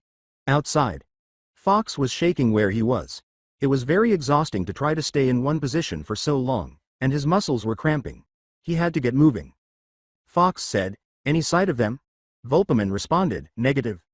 Black Reneman yelled, "Nope." Reneman concluded, "I don't see them yet." Fox snarled. He had no idea how his partners maintained such composure. He was on the verge of a fit. In addition to his body complaining that they were taking too long, he was afraid that something had happened to them. "Damn, I am starting to get worried." The person closest to him, Volpaman, said, "Don't be, this is Rose we are talking about, she will manage." Black Reneman responded with concern, "Yeah, take a chill pill would you? They should be getting out at any. Is that, wow Palman grew a lot in there?" Fox was very interested. What irritated him was that all he heard was, "grew a lot in there." Fox thought the worst and yelled, "Ladies, what the fuck are you talking about in the middle of hostile ground?" When Reneman began to add, "I forgot they could get that big." Reneman's response was, What are you talking about? We were admiring Palman's evolved form." Fox was at a loss as to whether to find a hole and bury himself there or to beat his head in shame. "Just ask if we can put out this barrier." "We can. Thank Cammy," Fox exclaimed as he collapsed onto his ass. "Ouch, even my ass feels sore." Volpaman simply chuckled at her subdued as the barrier gradually disintegrated. He did a double take when he saw Togeman at that moment, as the last traces of whatever fog was inside vanished. "What the hell happened to you? You are huge Palman," Fox yelled. Palman was reprimanded, "It's Togeman, thank you very much. And it's called digivolving, you should know, your partners passed through it." Fox felt a ringing in his ears and said, "Yeah, but, wait what was that?" Rose created a couple of hand seals. "What, someone is coming. How did you mean the ringing is actually those seals alerting us?" Fox responded. Fox looked around when Rose nodded. "How many and from where?" Rose paused to think, then gestured in one direction. Naruto sighed at her shrug and asked, "Dozens? Man or Digimon? Oh well, get ready anyway, this could be bad for us." Everyone prepared and turned to face the intended location. Then Fox recalled something. "Tazuna, go home. If it is Gato, run and hide so that even if we fail, you live to fight another day." Tazuna said, "But what about you?" Togeman said, We are about to rumble." Tazuna gazed at them, all prepared to engage in death defying combat. He turned, said in a whisper, "I hope you make it," and walked away. The adversaries soon came into view. Gato was followed by numerous hired guns. Gato said arrogantly, well, what do we have here? I suppose you were the responsible party for Deltaman's disappearance. And you killed Zabuza too. What a shame, he will never know I wasn't going to pay him." Fox began reading the hand seals that Rose was performing. Fox said, "Yeah, he didn't. Doesn't matter though, respect the dead Gato. This man fought bravely and fearlessly, he deserves his post-mortem respect."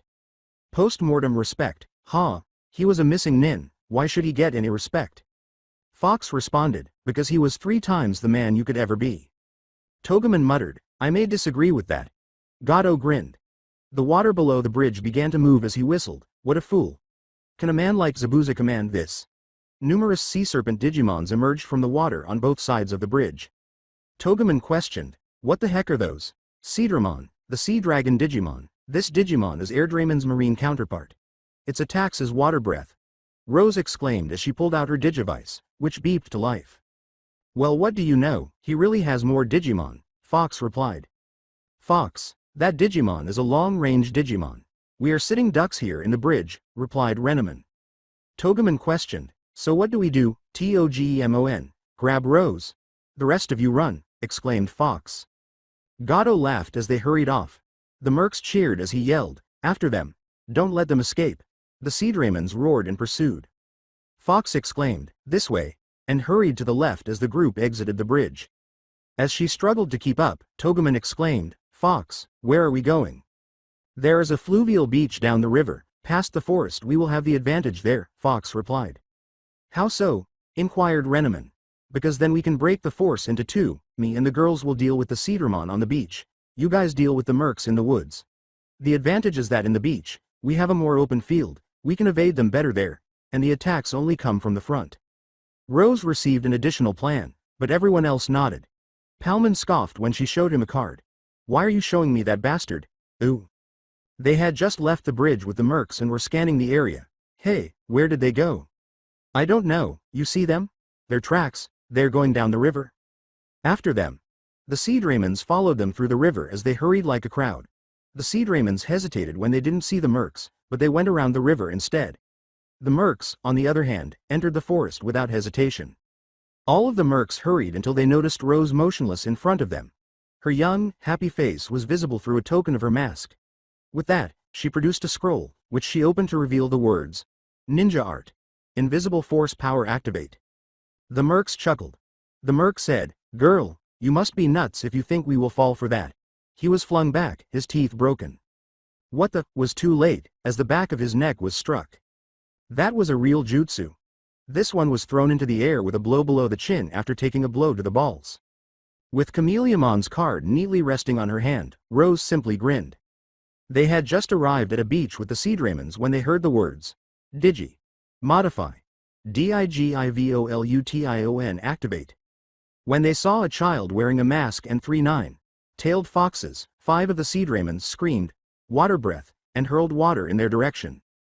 Fox shouted, Evade and prepare, as they all leapt in different directions and Fox cut a card. Target KORIKITSUNEMON. Digi. Modify. DELTAMON Triplex Force. Before yelling, Triplex Force, and launching them forward to create a single, extremely potent laser that struck the 3 Seadramons who were standing too close to one another, Volpamon formed 3 attacks around her head to form a triangle. Others took their place after they were vaporized. Target. YOUKOMON. Digi. Modify. Infected Style Viral Claw. Yukamon's claws, both front and back, turned to the infected claws Alex would be proud of as she charged and leapt towards them. After tearing at one's throat, she used him to jump up, shouted, Wicked Dragon Flame, and struck another. Target. Kyubimon. Digi. Modify.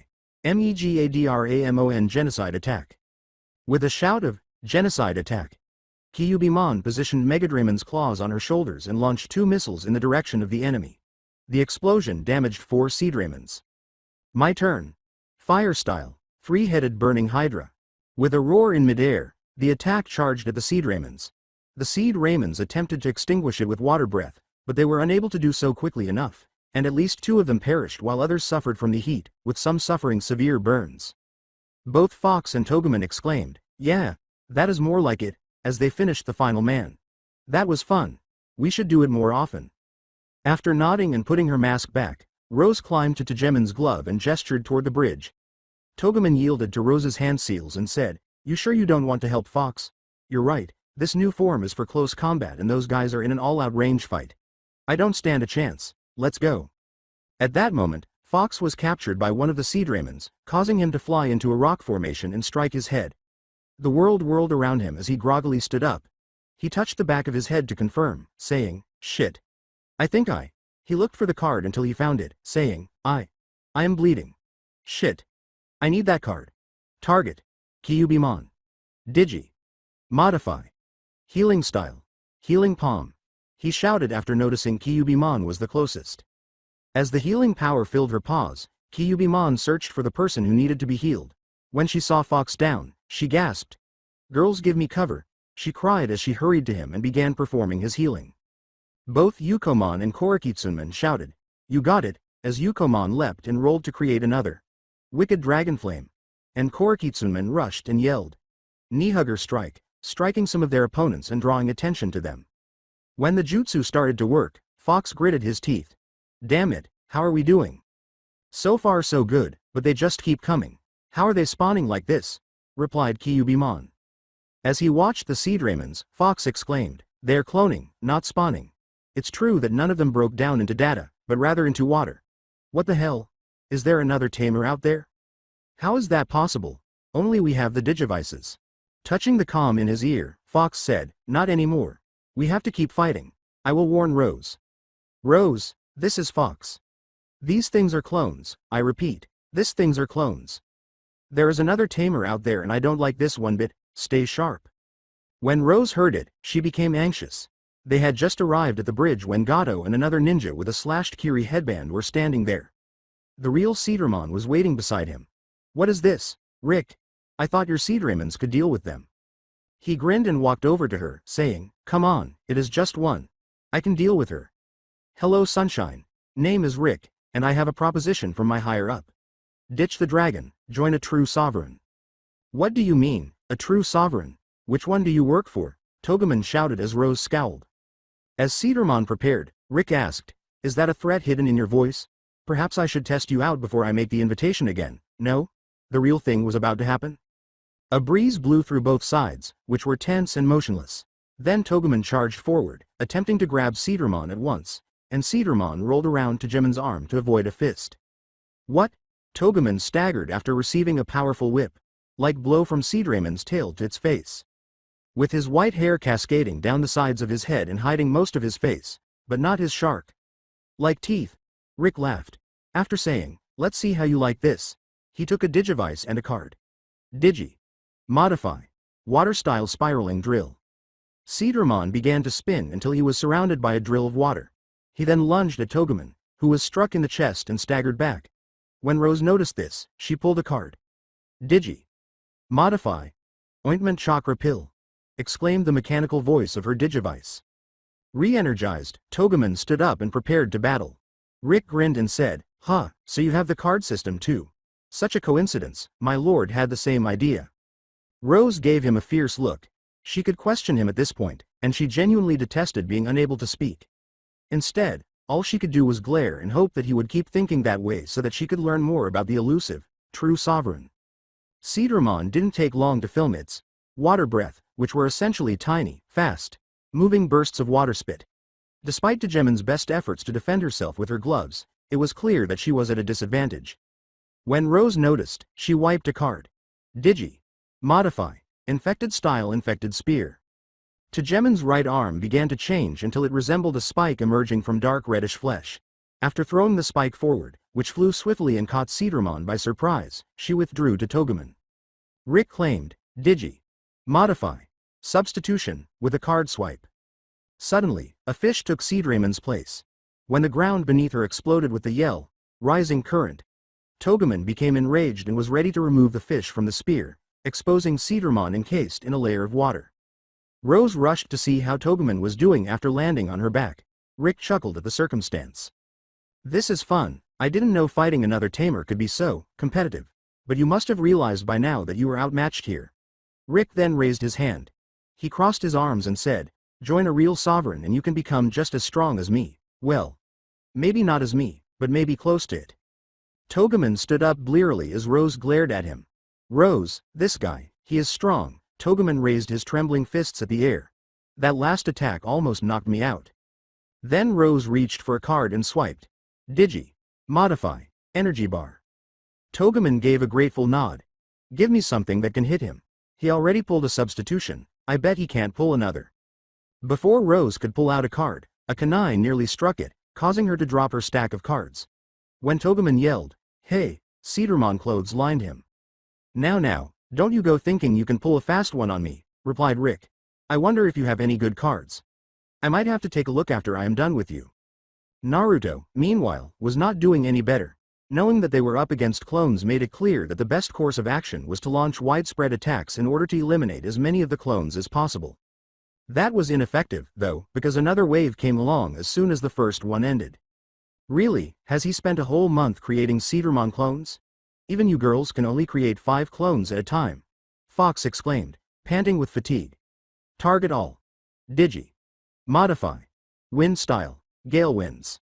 As Naruto yelled, fire style. Raging flames. The 3 foxes threw a massive gust of wings, causing flames to appear all around him and rush forward in a circle that joined the wind.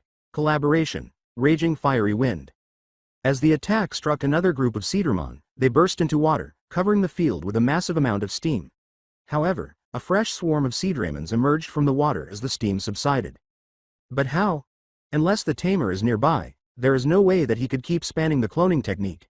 Fox exclaimed, gesturing to the Seadramons. Even then, how does he have so many? I don't get it. The 2 vixens were staring in shock as the Seadramons blasted them from a distance once more, so they were unable to respond to him. If it weren't for their numbers, this would be pretty easy. They are basically a one-trick pony. Vulpamon replied. Yeah, but they are enough. That one trick is more than enough, shouted Yokomon. And I am running out of juice here. As she launched another, Foxtail Inferno, at them, Kyubimon remarked, same here. I can feel myself reaching a limit. Fox reached for a fresh card to use, only to realize he had used them all. Damn it, he cried. Shit, I'm drawing a blank, girls, no more power-ups. Crap, what now? Yokomon questioned. Fox's gaze became stern. You girls get back and recharge a bit, I'm taking this head on. I'm still full of chakra and can pull a few wicked tricks on these pricks. He then jumped forward and yelled, fire style. Dance of fireballs. As Fox shouted, shadow clone jutsu, and began using spanning fire techniques on the approaching sea dragons with a few clones. A number of balls of fire, each as large as he was, began to fall erratically along the Seadramons. An exact replica of Rick was watching with delight on the other side of the river. He was holding a digivice with a sinister black card, and he was laughing uncontrollably. How long can you last? Even with 3 Digimons, you can't stop an army.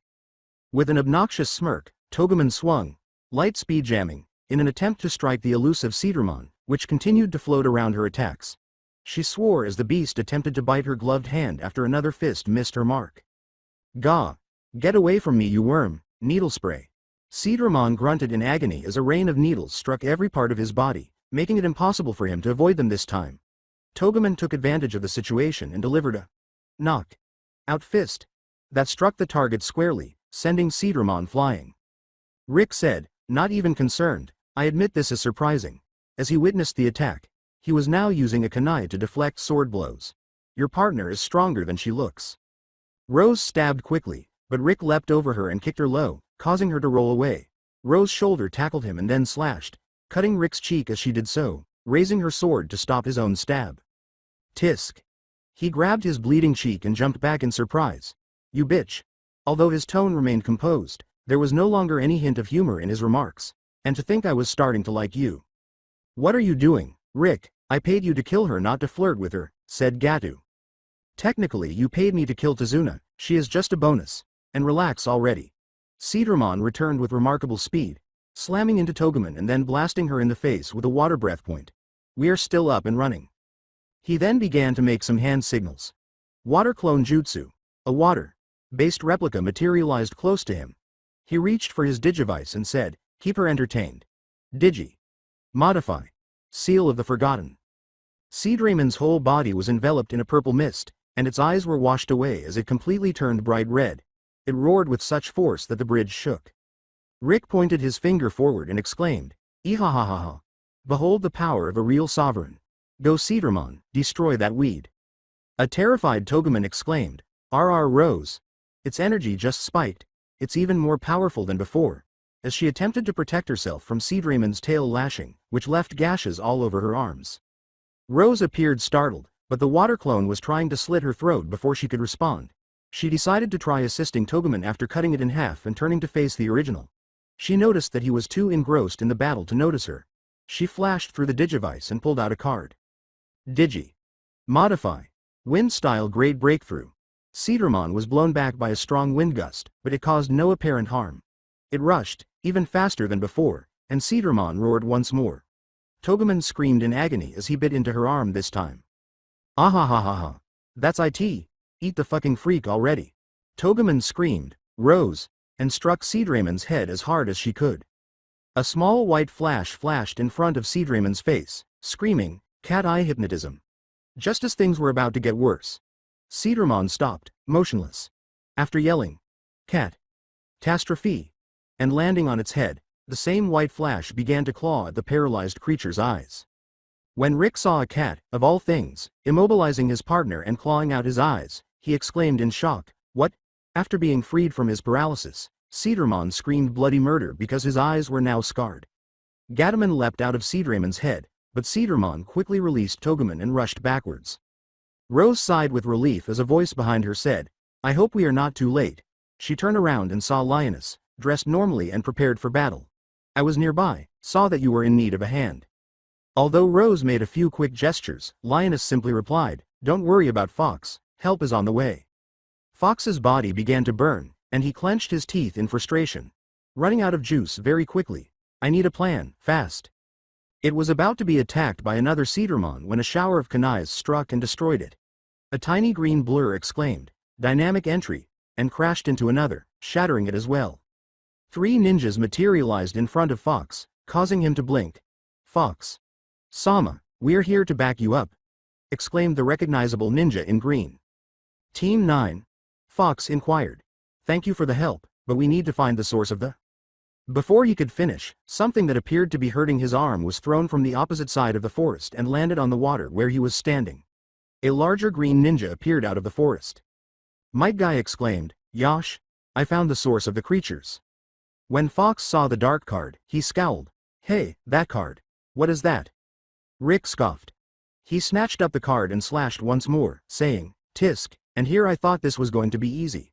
4 more Seadramons emerged from the water as he did. "Go, kill them now." Fox yelled, "Guy, help me stop him from using that black card. Team 9 help my girls deal with the Seadramons," before charging at Rick.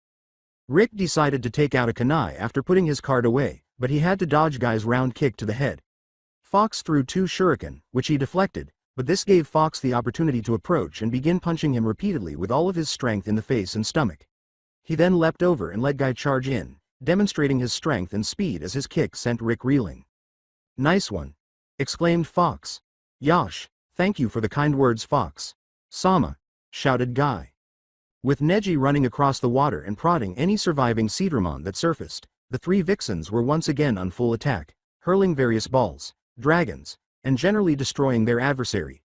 Tenten was using kunai, senbon, and shurikens to attack the Seadramons after opening her scrolls. Lee was close to her, punching anyone who got too close.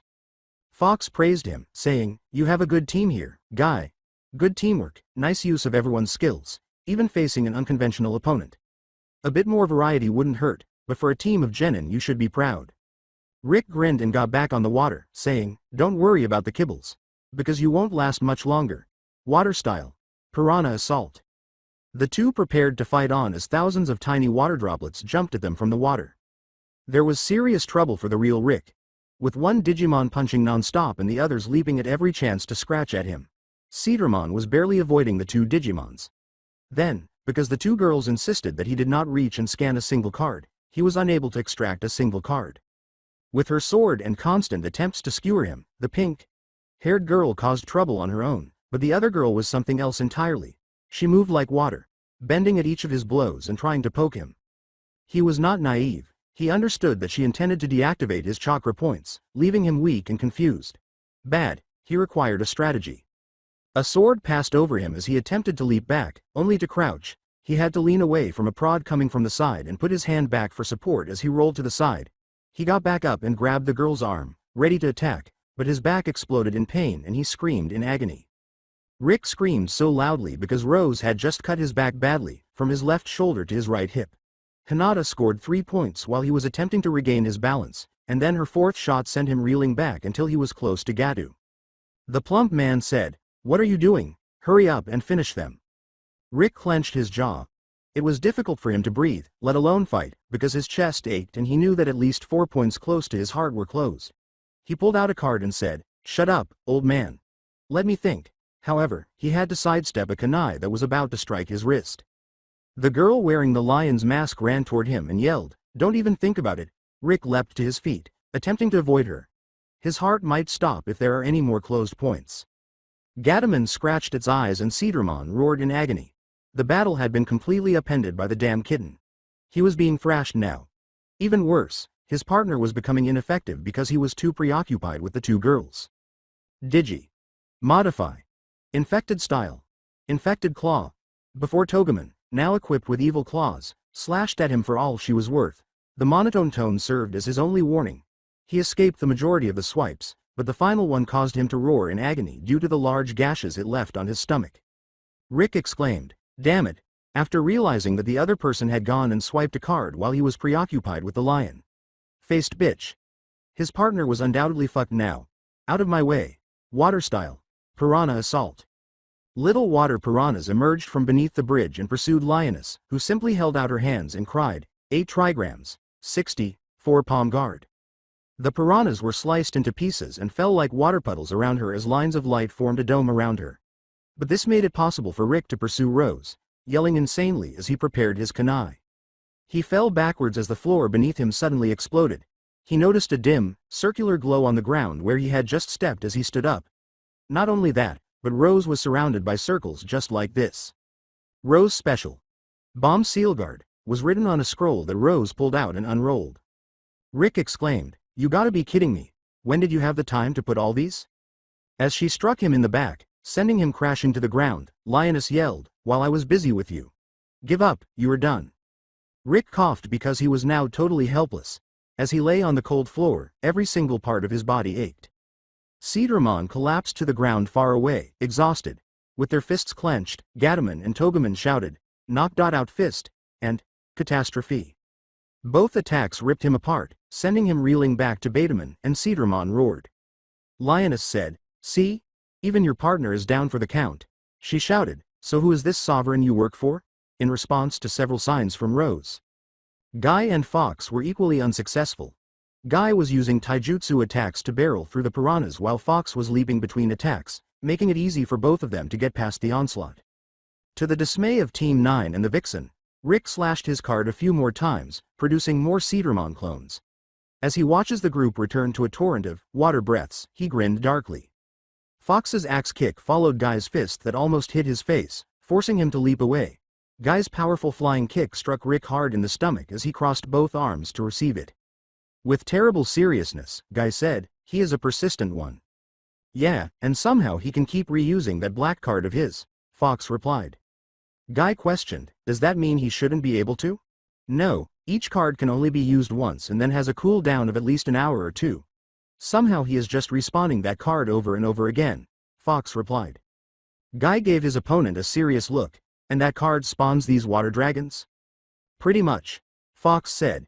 "It must be an altered version of the water clone." Water style. Piranha assault. Again. Fox leapt between the piranhas. "He is not that creative, is he?" Guy screamed, "That works in our advantage. Leaf hurricane," as he kicked through the piranhas that were gathering speed. His kick caused a tsunami when it was close to Rick. "Fools, water is my element." Rick grinned. Hands locked in the tiger seal, until Fox exploded through the water. Fox, surrounded by flames, yelled, "Fire style. Flaming meteor," and head butted Rick, who couldn't take it any longer and exploded into steam and water. Panting, Fox collapsed to his hands and knees. Guy grabbed him by the shoulders and helped him up. "Easy there, Fox, you okay?" Fox said as he stood up, "I'll be fine, still have some chakra on me. Let's help your team, they might need it." Guy grinned and said, "Oh, don't you worry, I think they are just fine." Tenten pulled 2 scrolls out. "Twin dragon scrolls," she exclaimed as she leapt and unleashed a variety of shuriken and kunai. Neji was finishing his 64 palms on 3 separate targets when Lee busted a group using a weakened, hidden lotus. Without the chakra gates, the remainder of the group broke up with that. "Well, what do you know, a competent genin team, you have quite the students, Guy." At this, Might Guy simply threw back his head and laughed.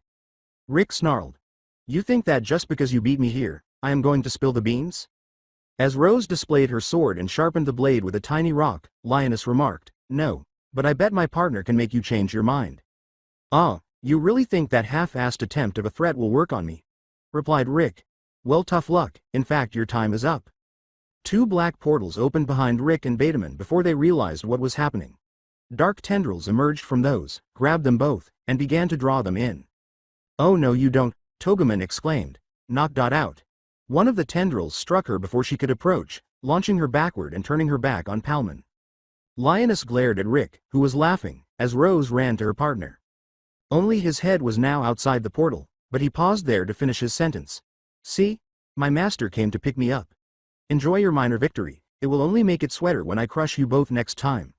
Mark my words, I will kill you both. You are either with us or against us. After that, the portal closed and he was drawn in. Lioness then turned to face Gadu, who understood that he was the only one doing this. He said, hey wait now, let's not do anything hasty, while turning around, I mean, we can work something out right? An arrow sailed straight over his head before she could respond. The villagers had assembled on the other side of the bridge and were more than willing to punish. Lioness turned and said, I don't know Gadu. That is up to them, he is all yours, folks.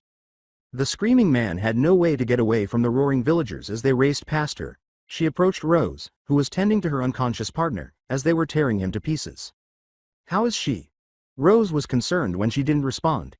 Gadaman shouted, hey, Rose, pull it together girl, what's wrong? With concern. She recognized the problem at that moment. A diagonal purple scar ran from Palman's lower tight to her upper chest, and tiny purple data blocks would emerge from it before dispersing. As she began to inspect the wound, Lioness said, let me see that. After some time, she began to charge her healing chakra and applied it to the wound after slightly altering it to a variant she had made to heal Digimon. As if alive, the purple scar brightened and hissed.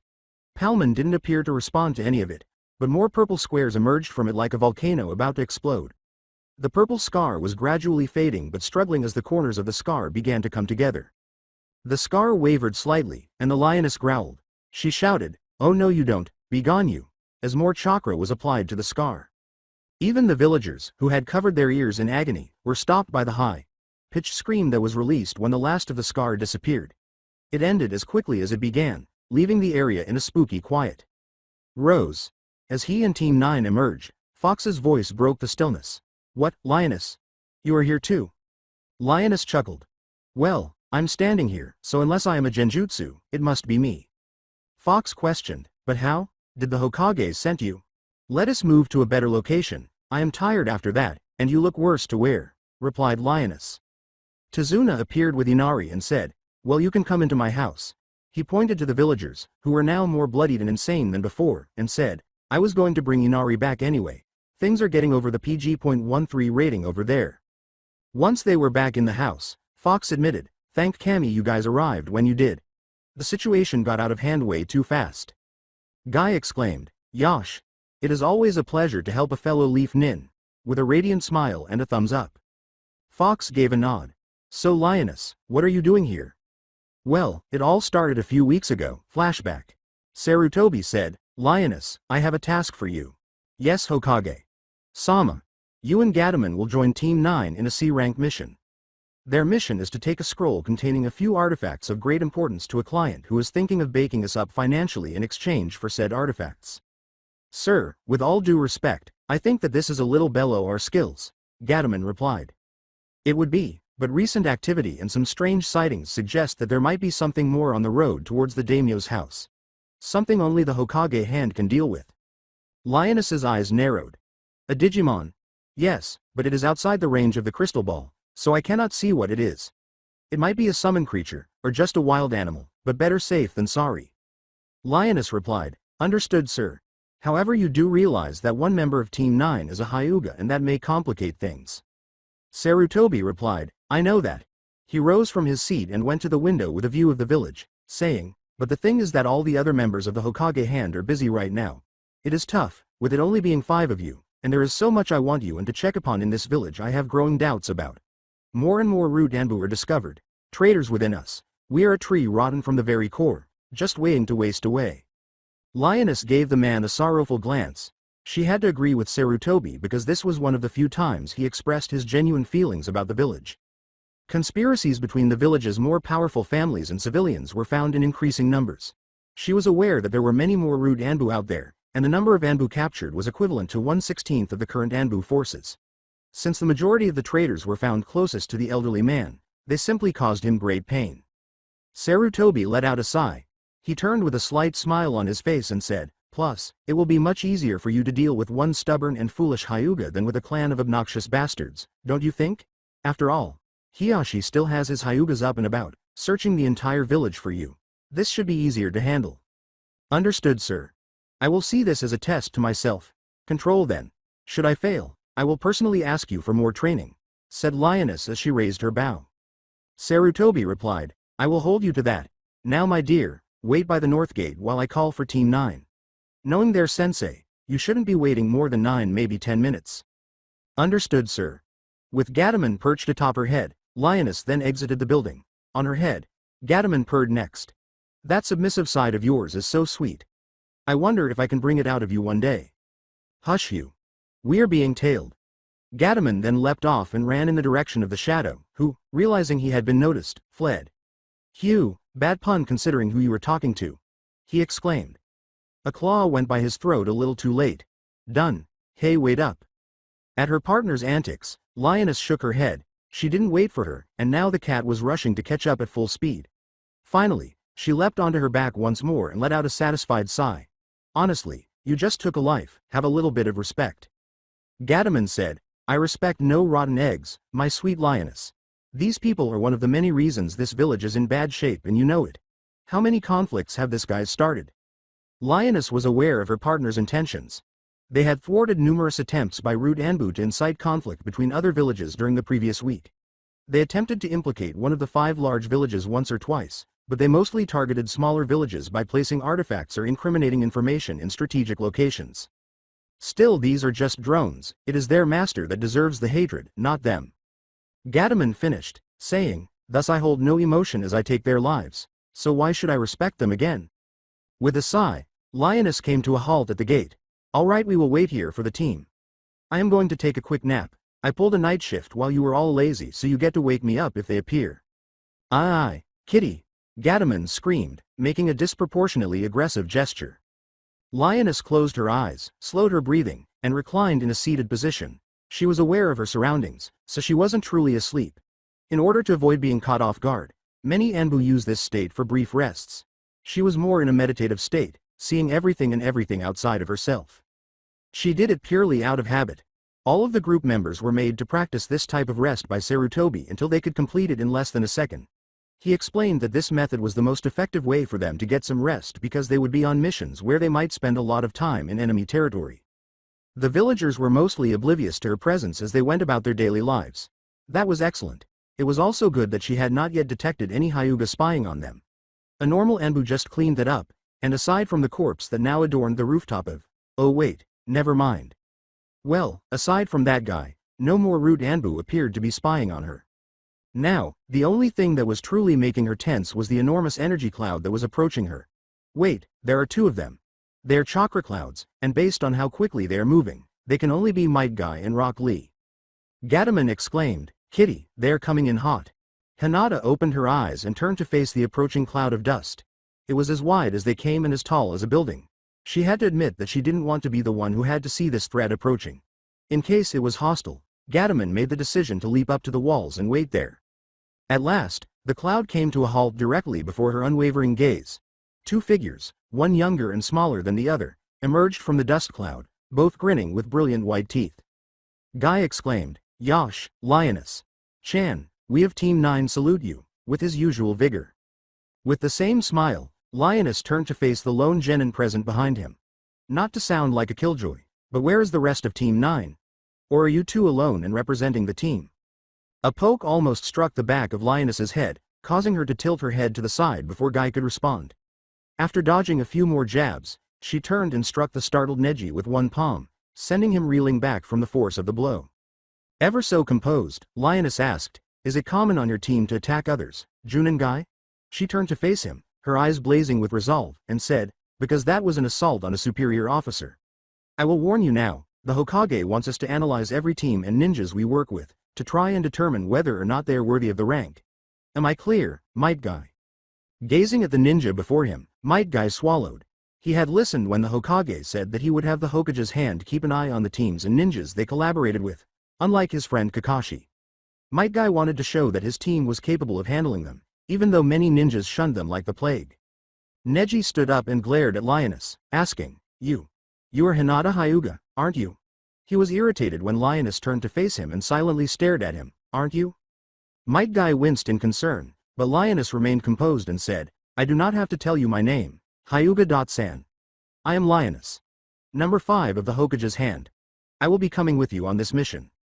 A female voice called out, Sensei.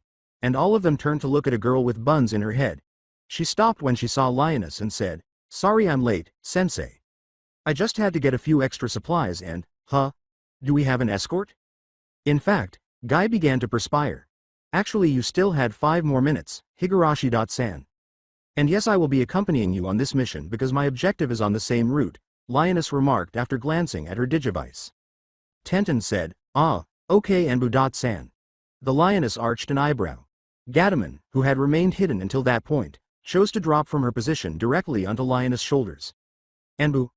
Well, I guess I can see the similarity, but I am member number 5 of the Hokage's hand, Miss Higurashi. My codename is Lioness. And this is my partner, Gatomon. Heyo! Gatomon exclaimed, gesturing with her pawn. Tenten's eyes widened. Oh my gosh! Are you really Lioness?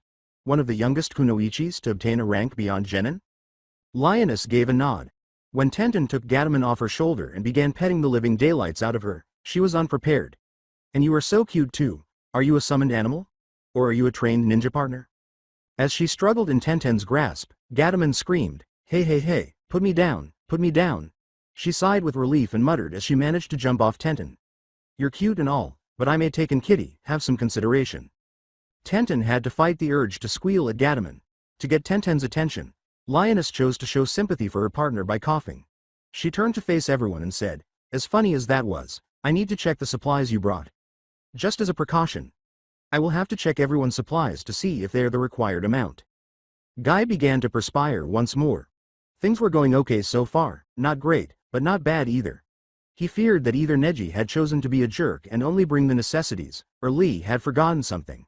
He was aware of Tenten's strength. This was confirmed when Tenten produced a scroll containing a variety of supplies. The pile was brought to Lioness, who looked through it. Good amount of food, an exaggerated amount of ninja weapons. Then again you are a weapons mistress, so I don't think that term applies to you. 2 tenths? Concern for other teammates. Also noted, there is also a change of clothes here. Yes we can't forget those. Not to mention you carry them by sealing them in a scroll, so weight won't be a problem. Tenten watched one of her role models go through her supplies in such a calm and methodical manner that she was literally jumping from toe to toe. At last, Lioness turned to her and nodded. Congratulations, Miss Higurashi. I believe you are very well equipped for this mission and well within the parameters. She bowed and said, Thank you, Lioness. Sama, she was so happy inside.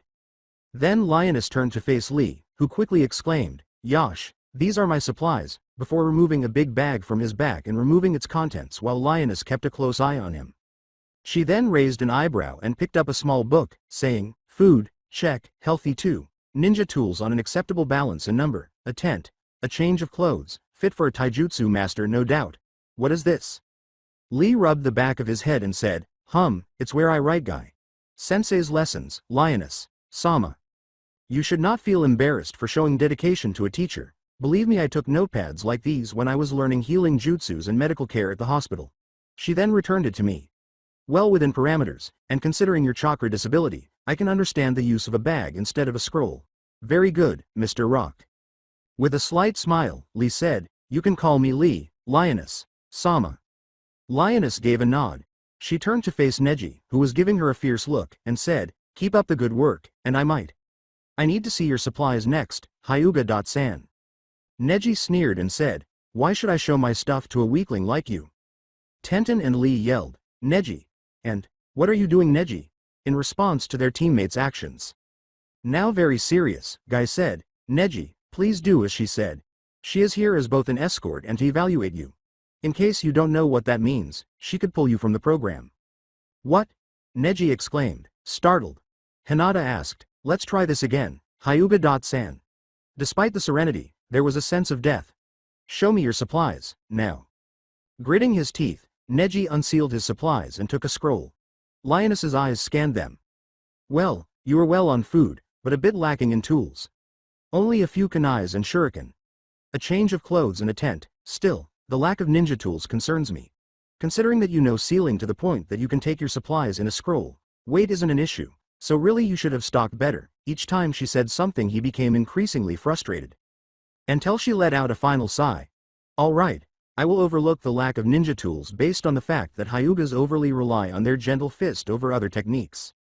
Still, for future reference, my colleges would not be so lenient. Fox, for example, takes the rules seriously, and so does Crow. If they were to catch you with such a pathetic amount of tools, you would be charged with restocking and a recommendation to go back to the academy and learn about the correct amount of supplies to take in each mission depending on its rank. That is if they didn't give the lesson right on the spot. Gadaman replied. Consider yourself lucky, boy. Neji was at her breaking point. Lioness looked at him and asked, how are you a member of the Hokage's hand? He went on. You were a disgrace when you were taken by the Hokage, barely able to do a single kata. Now you are supposed to be my superior? Was it because you belong to the main house?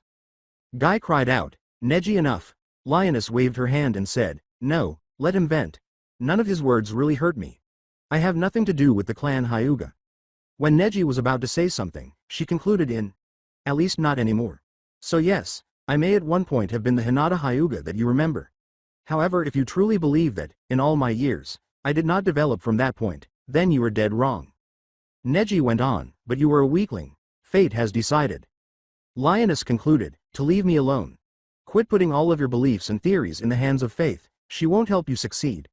A person can change, though it is not easy, hence why most don't do it. She then exhaled deeply. I decided to stop being a weakling and a coward. And believe me, if I did not have my partner, I would still be the meek little Hinata you remember. His eyes were wide as he gazed at her, trying to make sense of what she had just said.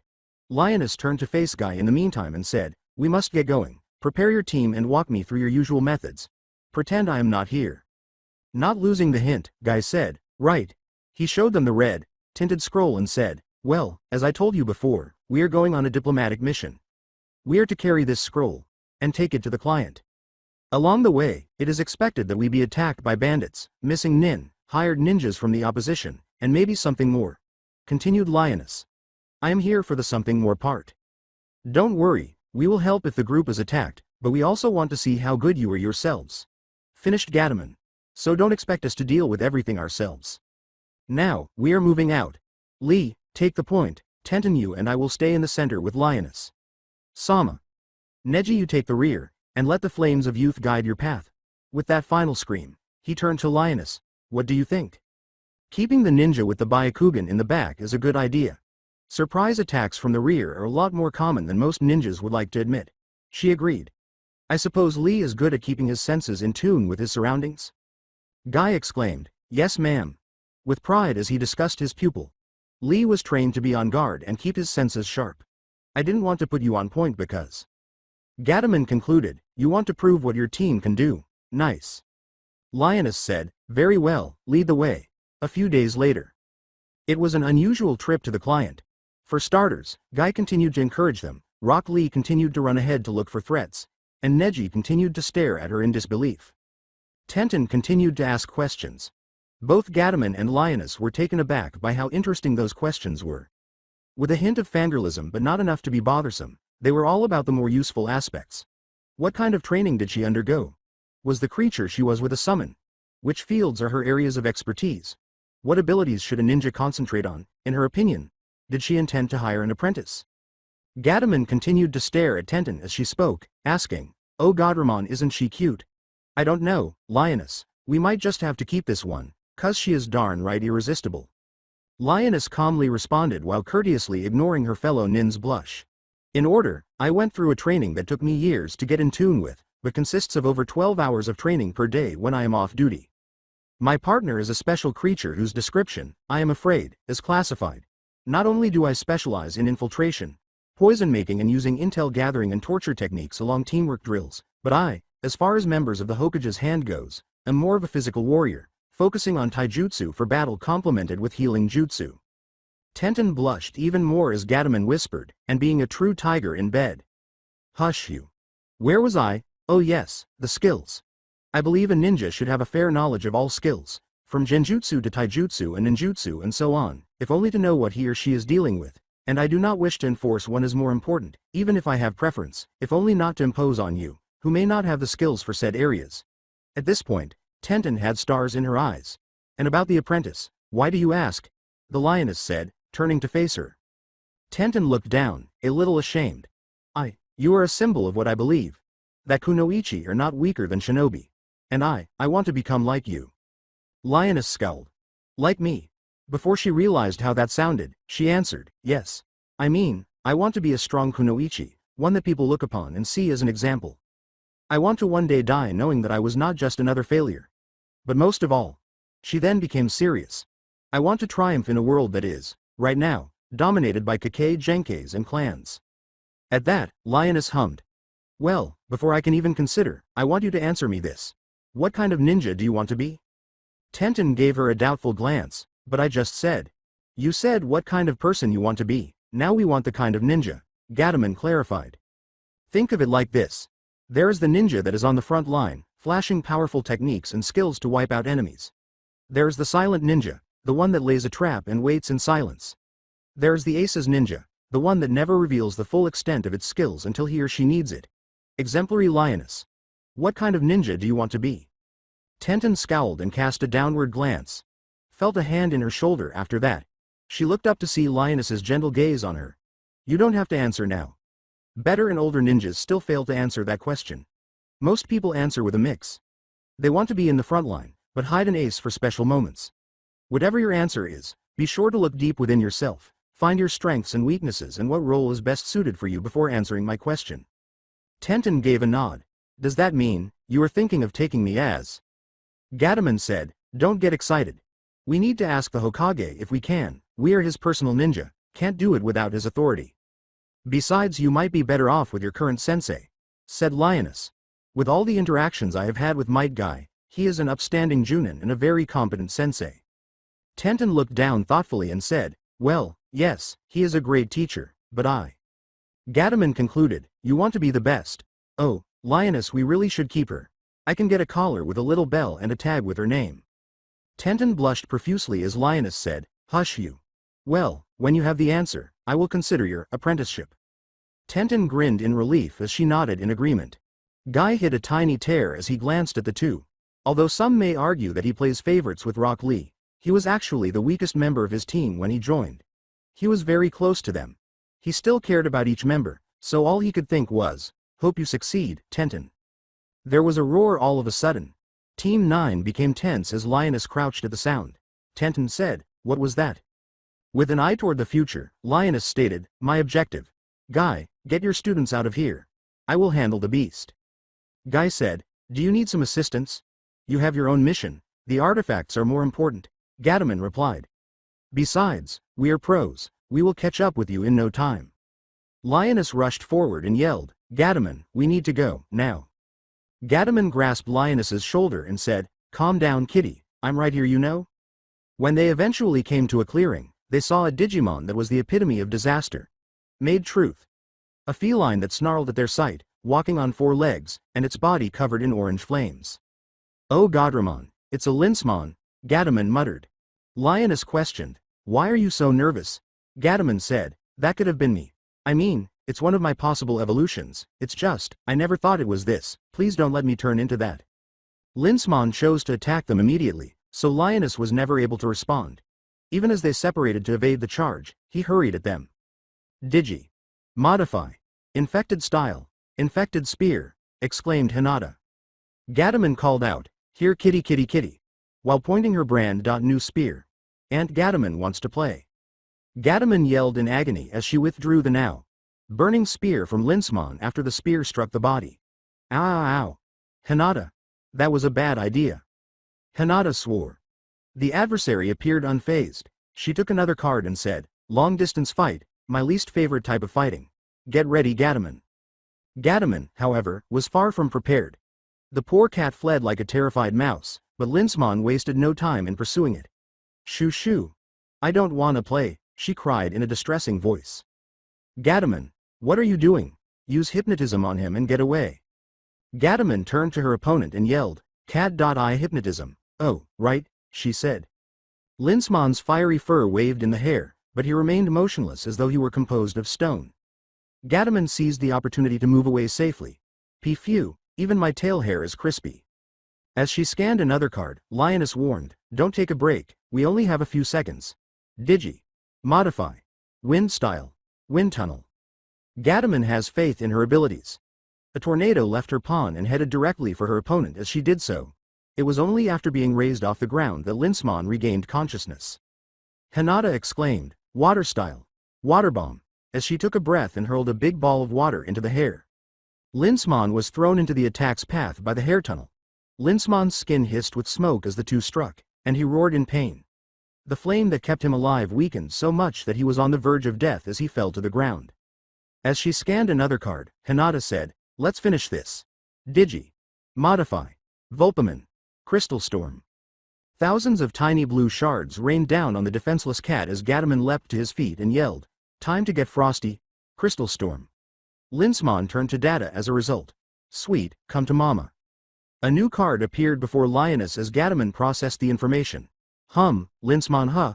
So that talk about you becoming it? A sleepy Gadaman, still absorbing, asked, "What? Oh that, well it is a possible future, but I really don't like it. It's most of the times a dead-end evolution, means no more evolution after that one. That and it's ugly. Or at least I think it is. Not my style." She then smiled with a sultry grin. "If you want an armor digivolution, Nefertaman is the best choice." "Armor digivolution?" inquired Lioness. Gadaman let out a sigh. "Okay, I am one of the few Digimons that can perform armor digivolution. Basically you have an egg, I use it to transform into another Digimon. Now armor Digimons don't have a fixed level of power like most Digimons have. They can be as weak as a champion and as strong as a Mega. So some Digimons prefer to go down that road." Lioness questioned, "And Nefertaman is a possible future?" Gadaman remarked, "And what a future. Linsmon is one too. Though if you truly want something to look forward to, stick with the original Digivolution, you won't be sorry." Lioness gave a headshake. "Fine, let's go meet Team 9. Gadaman said, "Where? They didn't tell you where they were going. Besides, our job is done and soon shall theirs. They're fine." Lioness said, "No Gadaman, it is our responsibility. Now stop being so stubborn. We can easily find them, they must be nearby because the battle wasn't that extensive." Gadaman let out a sigh. She then jumped on Lioness' shoulder and exclaimed, "I swear if I didn't love you, all this work is bad for my fur." Then. "So, where to?" Lioness turned on her Byakugan and surveyed her surroundings. "Northeast, they're entering a mansion, hang on, everyone else is leaving the mansion." Gadaman questioned, "What are they doing, running away or taking a break?" Lioness remarked, "More of a getting out of a place discreetly thing. It was a setup. We need to go, now." Gadaman's hold on her shoulder tightened as the Lioness ran through the woods, Byakugan constantly engaged. In this case, they were unable to abandon Team 9. They were simply unable to. Modify character interest. Might Guy. Guy was a little uncomfortable, even he was a little unsteady because Lioness had just left the group in such a hurry. What exactly are these children fighting over? It made the Junin wonder. Guy tried to be serious when he said, "Everyone, we have our own mission to attend." "But, Guy. Sensei, she might need our help," Tenten exclaimed. Guy gave her a look. She appeared sincere in her concern for Lioness. He exhaled and said, "Tenten, you have to understand that there is no force in this planet that could beat Lioness, Sama." Neji tried not to look at Lee as he turned to face him, his eyes shining. He was aware that his actions weren't liked by everyone, but he wasn't going to change for the sake of others. He took pride in who he was. "Listen up, my students. The Hokage's hand are elites, the best of the best in not only their specialties but in ninja arts in general. They deal with tasks that even we Junin are not up to. So don't worry about her and let us continue our mission." "Yosh, Guy. Sensei is right," Lee exclaimed, raising his fist. "We must continue so we can prove our worth as ninjas. To stop now would mean that we don't deserve to wear these headbands." Neji cast a thoughtful glance down. He was serious when he looked up. "Yes, if she can challenge faith and become strong, so can we. This mission will not stop us." Tenten tried to hide her concern by narrowing her eyes. "Yes, she is one of the best kunoichi of the village. There is no way she will fall, we must do our part now." Guy grinned. His team was back to their best, and he got what he wanted. "All right everyone, go back to the formation we have been going and continue down the road. We're just a few steps away. If we don't reach the house of the client in half an hour, I will carry you all home on my back." Naturally, his students didn't like this part as much. Neji ignored him. Tenton had a drop of sweat, and Lee had stars in his eyes. Luckily, Guy was correct. In a matter of minutes, they arrived at a mansion where a few guards greeted them and informed them that their master was waiting for them. They were now standing in a large room. They were surrounded by numerous trophies and collectibles, including cups, blades, and other trinkets, in a lavishly decorated room with golden hues. An elderly man sitting on a tiny throne had eyebrows so thick they could conceal his eyes, and his beard was twice his height, but that didn't really matter because he was a very small man. His voice was weak as he asked, "Are you from Konoha?" Neji decided that Guy's typical outburst wouldn't be appropriate in this situation and said, "Yes sir. We come with the artifacts you requested." The two guards who had been waiting by the door behind them exchanged glances and quietly departed the room at this point. "Ah, you do?" the elderly man said, clearly delighted. "Could you please unseal them so I can take a look? I want to see if they're the originals you see." Guy smiled as he accepted the scroll and opened it, saying, "Of course, sir." 3 artifacts emerged from the scroll. A small silver cup, a golden necklace, and a hand-held mirror made entirely of bronze. The wings were engraved on the back of the mirror, the side of the cup, and the centerpiece of the necklace. "Splendid. They are in fact the relics of Kierasat," the elderly gentleman replied. "Do you know his story perhaps?" We really don't have time for a history lesson, old man," Tenton replied. "Nonsense, my child," the elderly gentleman replied. "It's getting dark anyway, it would be better for you to spend the night, so why not hear what this old man has to say?" "Of course, sir.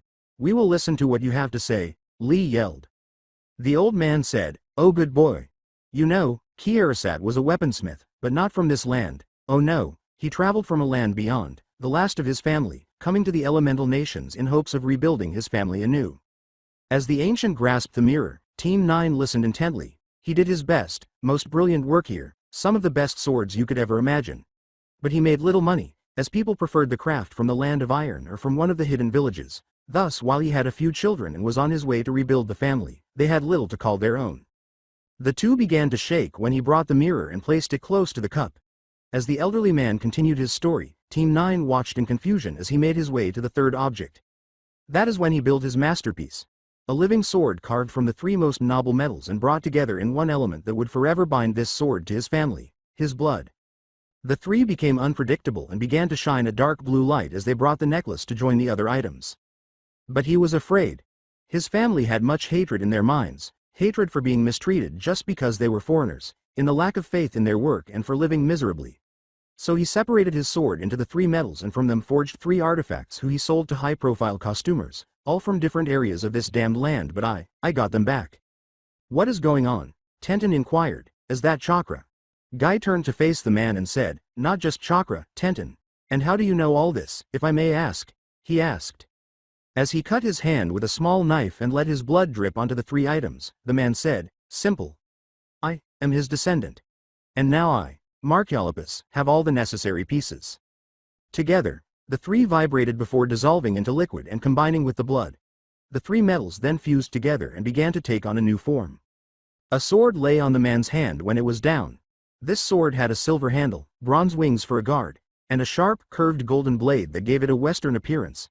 The ominous blue light engulfed the entire blade. The man also experienced some changes as a result of that light. His eyebrows gradually became thinner and took on a brown hue until they were as long as his face and as thin as nails. He had light brown hair that grew slowly to his shoulders. His beard had completely disappeared, and even the corresponding wrinkles had vanished, leaving his face devoid of any signs of aging. When he opened his eyes, they were a clear green and brimming with hatred. Markyolopus said, "Well, what a disappointment." The sword hummed in response. "It seems it is not complete. Like I said, the blade is alive. As such it needs to drink, and what do you know, I have the perfect people for her to feed on." Without wasting any time, Might Guy ran to him, chakra filled and fist drawn back. However, he was taken aback when his opponent defended him with his blade as if it were insignificant when he brought it down on him. As he began to push Guy away, he remarked, "I forgot to tell you, now that I have this blade, its strength is mine. So tell me this, Junin, what was your plan exactly?" Guy opened a gate by letting his chakra flare. "You won't touch my students." Second gate open. Guy slammed his other fist into the man's chest as the second gate opened, causing him to double over. Guy jumped after him, taking the chance to kick him up. Markyolopus was sent up with his eyes closed. However, he opened his eyes with insane delight as Guy was about to kick him, twisting himself in midair so the guy went straight past him before slicing into his back. Guy collapsed to the ground and screamed. Markiopolis, who had landed behind him, laughed as his blood literally flew from the wound to the sword that had cut him, making it shine brighter. What do you know, this one is quite strong. He laughed. A pity that a single slash is enough. You see, this sword drains chakra and blood from the opponent, weakening body and energy alike. And not by a small amount either. Do you still want to fight, Junin?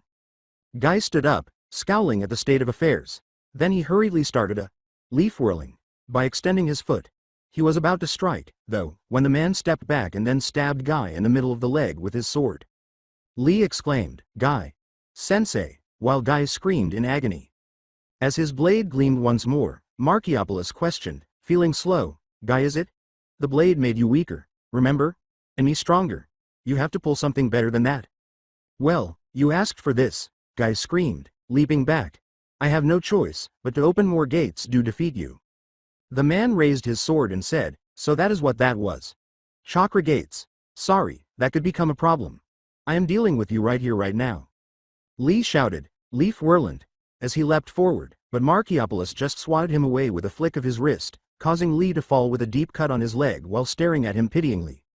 He sneered and said, is this your student, Might Guy? How pity. As Guy released the third gate, the ground beneath him shattered with a deafening roar, and his skin turned dark brown. Let's see how you like this. Fourth gate of pain, open. Markiopolis exclaimed, damn, a distraction. Still, how many gates can you actually open? Guess this dance is not over. Guy quickly sprinted in the direction of Markiopolis, who used his sword to defend his fists. To the surprise of the genin present, the two kept trading blows, with Markiopolis keeping up and injuring the man with stabs and slashes despite the increase in speed and strength. Neji used his Byakugan to try to understand and asked, how is this possible? He can match Guy's speed with 4 gates, how? That can't be, exclaimed Tenten. What can you see? I don't know, it's like the chakra pathway in his arm merges with the sword's own chakra system, effectively linking them. Neji replied. But how? Such a merge should not be possible as even between living beings of the same species such act is risky at best. Lee asked, then how? After he fell and attempted to get back up. Lee. Tenten hurried over to assist him in standing up. I don't know. Most likely the sword was made for this one purpose, to link with the user without side effects. Getting tired already, Guy? Markiopolis asked, cutting Guy's cheek once more. With multiple cuts on his body and labored breathing, Guy took a step back. Don't tell me this is it. Guy tightened his jaw. Then he collapsed on his knee and grabbed his leg in agony, saying, trust me, I got a lot more where that came fro. Gaw. Guy. Sensei. Tenten exclaimed. This is bad, his leg muscle is torn, he can't fight like this. Neji replied. Markiopolis said, oh, so this was your limit? Unfortunately, things were getting interesting. With a painful yell, Guy attempted to stand up, but pain shot through his leg, causing him to fall again. Markiopolis sighed, it looks like this is where it ends, Might Guy. Since I won't be kind to you, I sincerely hope you will pardon me. Then, just as he was about to slash with the sword raised above his head, he heard a sound and turned in time to dodge Neji's blow, which would have struck his heart from behind. What do you think you are doing, insolent child? With a hint of rage, Markiopolis asked. My part. Neji replied, you might have defeated Guy, Sensei, but you still haven't defeated all of us, Tenten now. What? As he turned and saw a rain of various weapons falling in his direction, Markiopolis remarked, oh, such an amateur's job. He then easily cut through the weapons. It's not over yet. Kaden. Neji screamed as he began the Hyuga's spinning defense, which had the unintended consequence of reversing the trajectory of any weapon that struck the sphere in Markiopolis's direction. Tisk. Dance of the Warrior. Performance of 1,000 slashes, he said, gritting his teeth as he began to spin around. As he moved at speeds where only a slash was visible, he broke each weapon in half as it came close to him and walked slowly in Neji's direction. Knowing that an attack was imminent, Markiopolis raised his sword and declared, divide and conquer. Neji continued to spin even though the weapons had stopped falling by that point. And he left an unsightly slash mark after slicing through the Kaden and even through Neji's side in a single motion. Ah! Neji screamed as he began to lose strength and eventually collapsed to the ground. Markiopolis turned to Tenten, who was shaking at what was happening, and said, well, weren't you a nuisance?